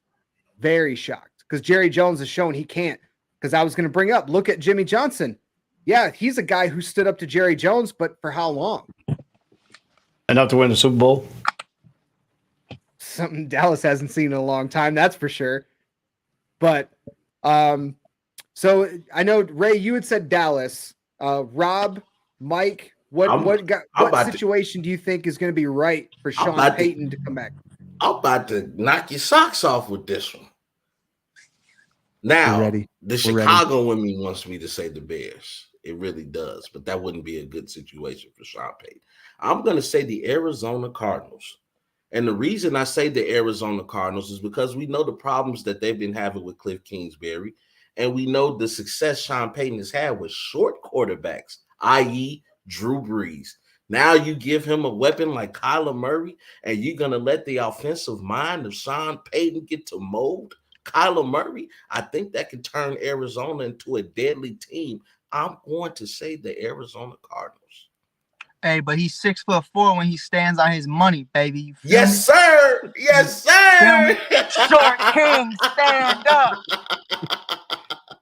But what y'all think about that? I think Arizona would be a great fit for the offensive mind of Sean Payton. I like it a lot, and I think it's one of those ones, when you look at, the head coaching situation over there, it's more so winning playoff games than it is winning regular season games. And I think, you have to take that step. You have to take that next level in order to win a playoff game. And sometimes you could have a great head coach and just not, win playoff games. And that's just the reality of the situation. I feel like the Bears have done that time and time again, with multiple head coaches that I like. Lovie Smith was one of those guys. When you look at his record, you're going to be like, are you kidding me? How do you fire this guy? And I think at the end of the day, though, he hadn't been to a Super Bowl since 2005, whoop-de-whoop, whatever it was. I still think they were wrong for firing Lovie the way they did. But I think, there's a lot of intangibles that go into that. So I wouldn't be too mad about it. But before y'all go, mine is short and sweet. I think Denver makes the most sense to me. Nathaniel Hackett is awful. I think you have great young running backs. You have Russell Wilson. You got Judy. You got Sutton. Patrick will be back. You have a defense that you can kind of play with. There's not enough guys on the books to say that it's a rebuild for the defense, but you could also kind of bring in what you want to bring in. And they have the draft capitalization to be able to do that. They can do whatever they want if they got to buy out Sean Payton. Here's a second. I don't give a shit. Sean Payton. It's better than Nathaniel Hackett. So I think my thing was more so looking at like who's probably going to get fired. And I think Nathaniel Hackett's going to be one of those guys, first year fired kind of guys. That's a really intriguing one. I have a really, really outside the box pick, and this is only going to potentially happen if things go very poorly for this team throughout the course of this season. And it would take a lot, but I think personally the New England Patriots. Nah. Wow. No, Belichick ain't going here's why. nowhere. Yeah. If That's like so, say they have a bad season, right? So you're talking about Mac Jones, and if you've got a lot of holes there. Say for whatever reason, Bill Belichick goes, you know what, man, this losing thing sucks. I'm going to retire. Robert Kraft is the type of owner that will let Sean Payton do Sean Payton's thing. He'll be involved, obviously, but I mean, I think that would be. Like I said, I'm just throwing that one out there. I don't say it's going to happen. I think that'd be very intriguing to me. Yeah, I'll give you a point on that too. If Belichick decides he wants to give up coaching, more likely Kraft's already said that he can take over the operation side of football. Belichick can. But Belichick and Peyton were on the same staff with the Giants under Bill Parcells, and they are great friends. right. So, because I look at all the teams in the NFL, I take out first-year head coaches. Nathaniel Hackett does make a lot of sense if he gets fired after the first year. I think that's a good situation for Peyton. But I'm looking at the teams that could make a change and take away the first-year head coaches, take away those. Belichick, I don't know how much longer he's going to coach, but if that scenario happens where the Patriots maybe finish third in the division, they have a losing season, Belichick decides he doesn't want to coach anymore, or whatever comes up, I would think that'd be a very intriguing pick and a very, very outside chance, but I think it'd be very intriguing. What do you think about Tampa with Arians and all that? Tampa's one too, but I know Arians put himself in a position to allow Todd Bowles to basically said, you're giving Todd Bowles the head coaching job when I leave. Like that, he set that up to make that happen. And if the Tampa Bay Buccaneers continue to win, they have no reason, I would think, just logically speaking, they have no reason to move away from Todd Bowles. But that's another scenario. If and when Tom Brady finally retires, I think it's a lot less of an intriguing team for Peyton to want to go coach. Yeah. Because you don't have a quarterback then at that point. That's true. And he's saying the right situation for him, which is why I say Peyton, I'm not saying he wants to go into a win now team, but he doesn't want to go to a rebuild team either. Right. Which is why the Patriots make a lot of sense. Or the Cardinals. Or the Cardinals is probably my favorite one because that's, I think, the most likely to happen if he doesn't go to Dallas. Yeah. Because Cliff Kingsbury, he's shown he can only, the first half of the season has gone well for him, both at Texas Tech and in Arizona, but that he can't win come crunch time. Yeah. So I think those are really good picks. I like those. But I know that's going to be a hot topic as soon as that more information of that comes around and Peyton gets closer and closer to the end of this coming season. We kind of see how the coaching carousel plays out. We're definitely going to bring more on that later this year. Last topic of the day. We got about 10 minutes left. I want to talk Aaron Judge, Triple Crown chase. He was 0 for 2 with a couple of walks last night against Boston. He's still sitting and waiting to tie Roger Maris's home run record for the American League. Tonight they got Boston. Rich Hill on the mound. Walk.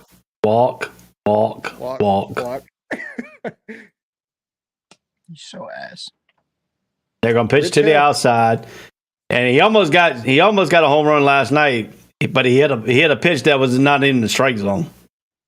Yeah, he's chasing it for sure. I think Yeah. Judge is one of those guys. Actually, Craig, I don't even really know what your question was. Is it just the Triple Crown? I mean, do you think he ties it tonight? Yeah, I think he does. I think he ties it against Rich Hill. Rich Hill is respectfully horrible. And I think it's tonight is the night of any. And I also said I was talking to Frankie about it, and I was saying I think it's going to be game 2 against Boston because I think game 1 there's just too much. There's so much that goes into that, and there's so much like what he could potentially do. If he does it against Toronto, it is what it is. If he does it anywhere else, it's like who cares? If you do it against Boston, on a contract year where you have the Triple Crown and now you just tied Maris's 61 and 61. I think, it's really crazy to think that. And I believe this is game like it's not even 150 something. We still have a good amount of games left. And I think when you look back at Roger Maris's story and then telling him that he needed to do it in 152 games, Aaron Judge, if I'm not mistaken, somebody can correct me on it, he's on pace to do it way earlier than Roger Maris did it. And I think, that's the asterisk type of thing with Roger Maris that they had to hold for so long. And it's so interesting to me to see that Aaron Judge is not only doing this cleanly, but he's doing this against a lot more talent. I think Maris pitched it, or he had 100-something pitchers pitch against him. I know Babe Ruth had like 60. It was like a men's club. It wasn't even. It was like my softball league in the summer. It wasn't even. Whatever. I'm not gonna disrespect legends, but it's like it's not equivalent to Aaron Judge seeing over 200 different pitchers this year and getting over 60 home runs. I also want to put on like a key point. I want to say this right now, Craig, and I do apologize. Iowa people need to learn how to act because these people walk too closely to my cars. And Rob Scott knows, like, I'm having so much anxiety right now because these dudes keep walking so close to my car. And it's like I should hit you. Like, I should come out and I should just beat you. Like, it's not even funny. Why are you by my car? Go away. But I digress. They got 12 more games. They got Hey, Mike, you a fool. 13 counting tonight. 12 after tonight's game is over. The question, Mike, are you out in the country? Yeah, I'm in Iowa City. I'm in. Yeah. Growing go pick up some corn, man. Growing up a Great Lakes and Midwest thing, it's a different atmosphere being out away from the city. So it's they're probably just friendly. Nah, not that guy. I ain't that guy. Yeah, I think with 13 games left, that's better than Maris did it. Like, that's insane. Yeah, and I want to look at, because we did this Wednesday when we were talking about the matchup that that Judge had that night against Contreras in Pittsburgh. But I look at in this case where he's chasing 61, chasing Triple Crown. Right now, he's got all three legs of Triple Crown currently. But looking at Rich Hill, I look at his last 5 starts or so, and you mentioned that he's not really that great anymore. I mean, he's given up at least 4 runs in 3 of his last 4 outings, but he's only given up 1 home run in 5 outings. So when I look at is he the type of pitcher that's going to give up a lot of home runs? Generally, he does not, but he throws some meatballs sometimes. Yeah. And I think that's where if he's going to do it, it'll happen tonight. I think he gets at least 1 tonight, ties it up, because Rich Hill, he will throw a few just over the plate, and all he's got to do is he's just got to catch 1. Do you think he throws it in the strike zone, though? Because I look at Rich Hill and the point of his career where he's at. I think this goes down to a young guy just trying to prove that he could strike out Judge, just like with Maris. All the older guys don't want to be a part of history that way. Me personally, I'd throw a cookie. I want to be a part of history. You're on a highlight reel the rest of your life. Like, I don't care. But it's not something to be upset about. Like, I'd be like, yeah, I mean, you rocked my shit. Like, it is what it is. But it's Aaron Judge. So. But I look at a guy like Rich Hill and being the veteran that he is, I truly think, I don't know if he would even, I think there's going to be a lot of walks tonight. I really do. Yeah, we had mentioned that on Wednesday. There's probably going to be a lot of walks. A lot of guys just don't want to be, like, I would not want to be the guy that pitches number 61 to him. I wouldn't want to be the team that does it, because while you are on the highlight reel, they're not talking about you. They're talking about the guy that you threw it to. I don't care. You looking at me though every time, right, Rob Scott? You feel me? All publicity is good publicity. It ain't bad. It ain't bad. But tonight, like, I think one of the things that baseball, MLB, they shouldn't want it. They should not want it to happen tonight or tomorrow night for that matter, because tonight it's on Apple TV. And I don't know about you guys, but I don't watch Apple TV. I've watched my team on Apple TV, but not through Apple TV. Find the roundabout ways to watch the game. not many people have Apple TV. So to have history happen on a platform like that where not many people are watching, I think that'd be really bad for baseball. Tomorrow night, it's on MLB Network, and then Sunday night, baseball, ESPN. That's the game where I would love to see it happen, 61 and or 62, because it's going to be on a national stage. It's against Boston. You hit that, Mike. I think that would be the best storyline to happen out of this scenario, is if he breaks the record on Sunday night, ESPN against Boston in Yankee Stadium. That'd be the best scenario for it to happen. You ready for this? They said the most likely Boston Red Sox pitcher will give up this home run to Judge will be Nick Pettit, who is slated to start Saturday night. Feels like a solid bet. In 15 plate appearances, Judge has 4 walks, 5 hits, including 2 home runs, and has only struck out once against Nick. So. Yeah, Nick Pivetta, 10 of 11 on the year, 4.35 ERA. Yeah, well, my thing is I don't really watch baseball, but I do now kind of understand the Yankees versus Red Sox rivalry, just watching Frankie and Pride, who I love to death. But the thing is, if I'm Boston, at this point I kind of don't care. I'm walking you. You're not gonna hit your. You're not breaking history against us. Rob Scott. And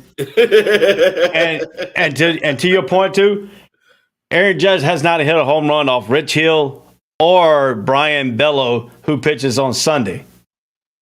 Yeah, I would walk that man, balk that man, hit that man. I don't care. Like you ain't sniffing the plate with me, bro. Not against this team. Not when that's I can compare that to a Bears versus Packers type of thing. It's not happening. You're just not gonna do it against me. You can do it against. You can go to Milwaukee. You can go to Baltimore. You can break history there. But in Boston, it ain't happening here. What do you say on Hangover? Not up in here. Not up in here. Aaron Judge has drawn a walk in each of his last 8 games.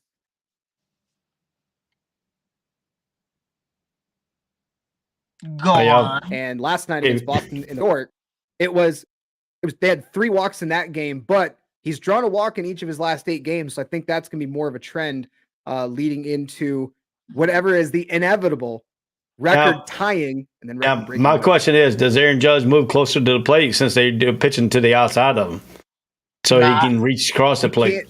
If you're Aaron Judge, you can't change your approach. Yeah, I wouldn't change my approach. Yeah, you can't. If they're going to walk you, they'll walk you.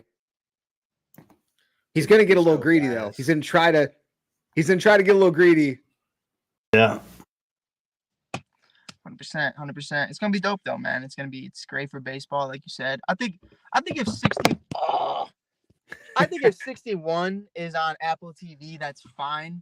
But 62 needs to be, like you said, on the MLB Network. It needs to be on ESPN. Because for me, 61, I don't really care. Like, you tied it, cool. That doesn't mean anything. You want to be 1A, 1B the rest of your life. You want to break it, and I think that's really for me. It's 62, so that's where I'm at with it. I think 62 needs to be publicly televised, and the fact that we're looking at the Pirates game but it's on ESPN Plus. He's fucking hitting number 61. Like, why? Okay, like put it on ESPN. Like, there's nothing else on. There's no basketball. The WNBA is over. Football wasn't on. Like, hockey's not on. You're gonna tell me there was something better on than Aaron Judge hitting home run number 61? Look, here they come again. They're gonna walk right up to my car, just like acting like they run shit. Like, I shouldn't just run out my window. They're gonna probably check and see if you're okay. I'll give it to ESPN because ESPN did put his last at bat on during the Braves game. They went to split screen. Right, you got the Braves game on for what? They have been doing that. For what? For Ronald Acuna's 6th home run of the year? That's why I'm watching the Braves game? He didn't play last night. He sat out because his back is tightened. Oh, now his back hurts. Okay. I love that kid, but he's going down a really hard path. Well, he had a bad back problem anyway, coming into the Major League Baseball. It's just starting to tighten up a little bit more on him because he hasn't played a whole entire season. Yeah, 100%. 100%. You saw Ozzy. Ozzy comes back from a broken foot, breaks his pinky. I was like, oh my God. Yeah. I mean, to a certain point, you can understand, but I mean, Yankees did clinch their playoff spot last night. So, I mean, They still got the win in extra innings. Still got the win. Got the playoff spot, and their magic number continues to decrease, winning the AL East. But yeah, I'm with you, Mike. I think 61 happens tonight. Apple TV, great, but 62 has got to happen on Sunday Night Baseball. I mean, to get to 61, he's got to hit his first home run against Rich Hill. He hasn't done it yet so far. So. Oh yeah, that's even better. Yeah, that makes it even sweeter. Give me Rich Hill. But I mean, he also, if you do it on Sunday Night Baseball too, he hasn't hit a home run against Bello either in his career. Right. So that's something to watch out for, definitely with Boston, this storied rivalry in Major League Baseball, and to see Aaron Judge do it, I don't think we're going to see anybody else do it again for a while. So we would love. Why are you looking at me like that? We're not going to see it for a while. Yeah, I mean, I can't. You know what? I was gonna reframe. I was gonna digress, but I think Vladdy could hit 62. Think so? I think Vladdy could. I think if Vladdy locks in Guerrero Jr., if he walks to his approach and he really just becomes, I think he is a baby Judge. I really do. I think he's just not as physically tall, but I think he's got the power to be able to hit 60s. I don't know about 62, but how about his teammate in Bichette? Do you think he'll be able to do it? I love Bo. Bo's my favorite player in this game. But I think Bo is one of those guys.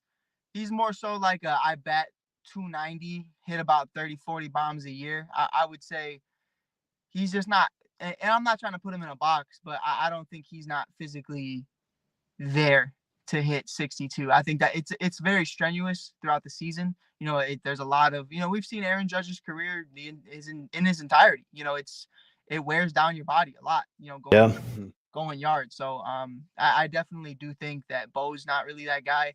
I love Bo though. Bo could definitely, Craig and I have talked about it. Bo could be that Triple Crown type candidate one day. I think he truly could if they put a good team around him. But I think Judge is doing something that I anticipated, and me and Ray talked about it at the beginning of the season when the lockout started. I said somebody's gonna hit 60 something, and I was like, that's what it is. And I'm not saying it's rigged.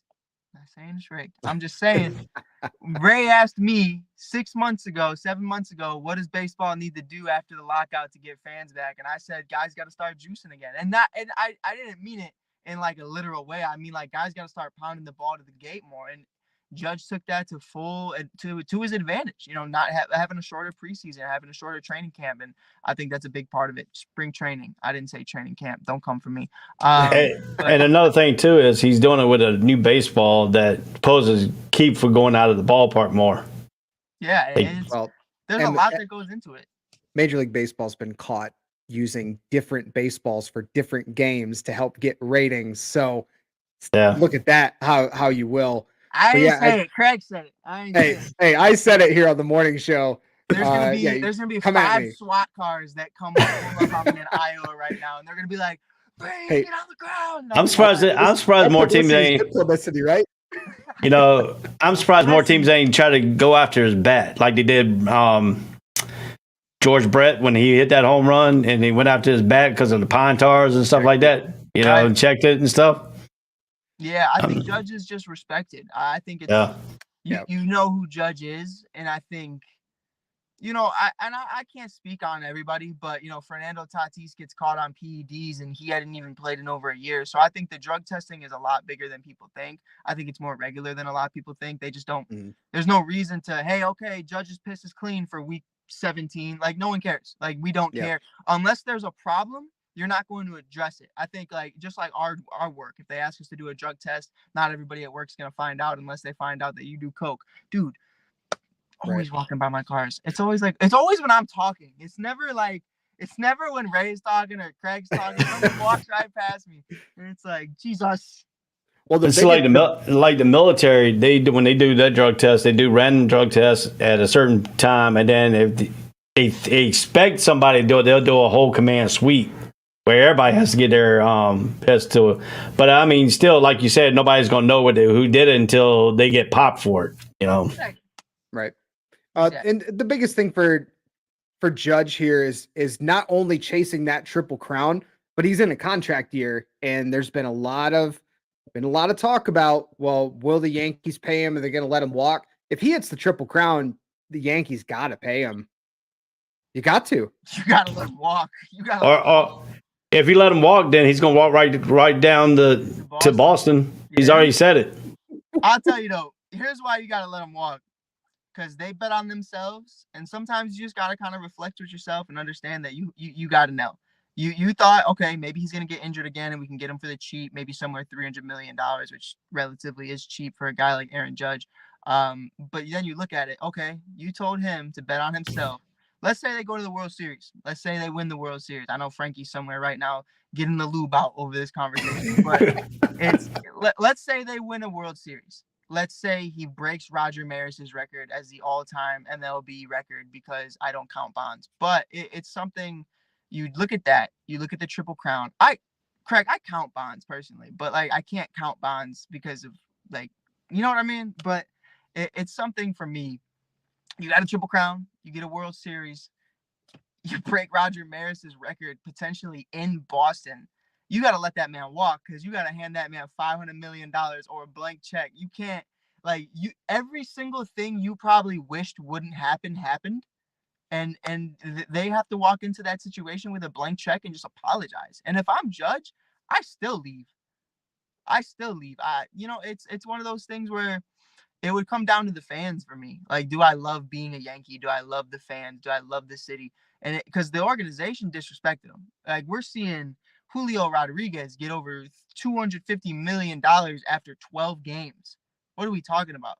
You're seeing Wander Franco get, if I mess that up, if it's Franco, I don't know what it is. But if he gets 12-year deal after 5 days of service time, like that's insane to me. Aaron Judge, who's already been in the MVP conversation, already won Rookie of the Year, already had the most home runs ever in a rookie season, has done so much for the community, and you're gonna tell me we'll see? Man, to me personally sounds like the Chicago Cubs to me, but hey, that's some Chicago Cubs work over there. Yeah. Rizzo, yep. Brian Baez, they were just like, we'll think about it. I was like, all right, well.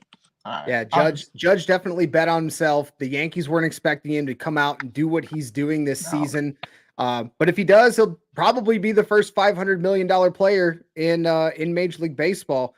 As that continues to play out, and as Judge gets closer and closer to breaking Roger Maris's AL record, we'll bring all that to you here on ASAP in the morning. But we got college football right around the corner, NFL games this weekend. Great weekend for sports, guys. And any final thoughts before we sign off this morning? I got one. And it does have something to do with Judge. I wanted to ask you guys, with the back injuries, with the muscle injuries, with everything he's endured so far, when you talk about a $500 million man, is that a 10-plus year contract like we've seen with Harper and Machado? He's already 30 years old. What is the time frame on that? Now, my personal opinion, and I think this is where Judge might have a problem with it, is he might want the years guaranteed. I don't care about the money. I want the years guaranteed. And I think what the Yankees would have to do, let's say it's 450, let's say it's 500, let's say it's 400, whatever it may be. I think the first 5 years are guaranteed, and then you're going to have a lot of club options. But does Judge want those club options? That's for me where I'm trying to figure out like where Judge's head is at. Now, I don't know where his head is at. I don't know where the negotiations went or how they're going, but I think that's something everybody needs to take into consideration. If the Cubs go out here and they're like, yo, 13-year deal, 400 mil, 300 mil even, sign it. Everything's guaranteed, because they do it with Jason Hayward. They do it with everybody just to give me aneurysms, but it's fine. But, you look at the Yankees, they already got Garrett Cole on there. Like, you already got Gleiber that you got to bring back. You got Stanton on the books. You got all these guys on the books. And it's like, are you willing to have a guy at 40 years old making potentially 40, 50 something $million?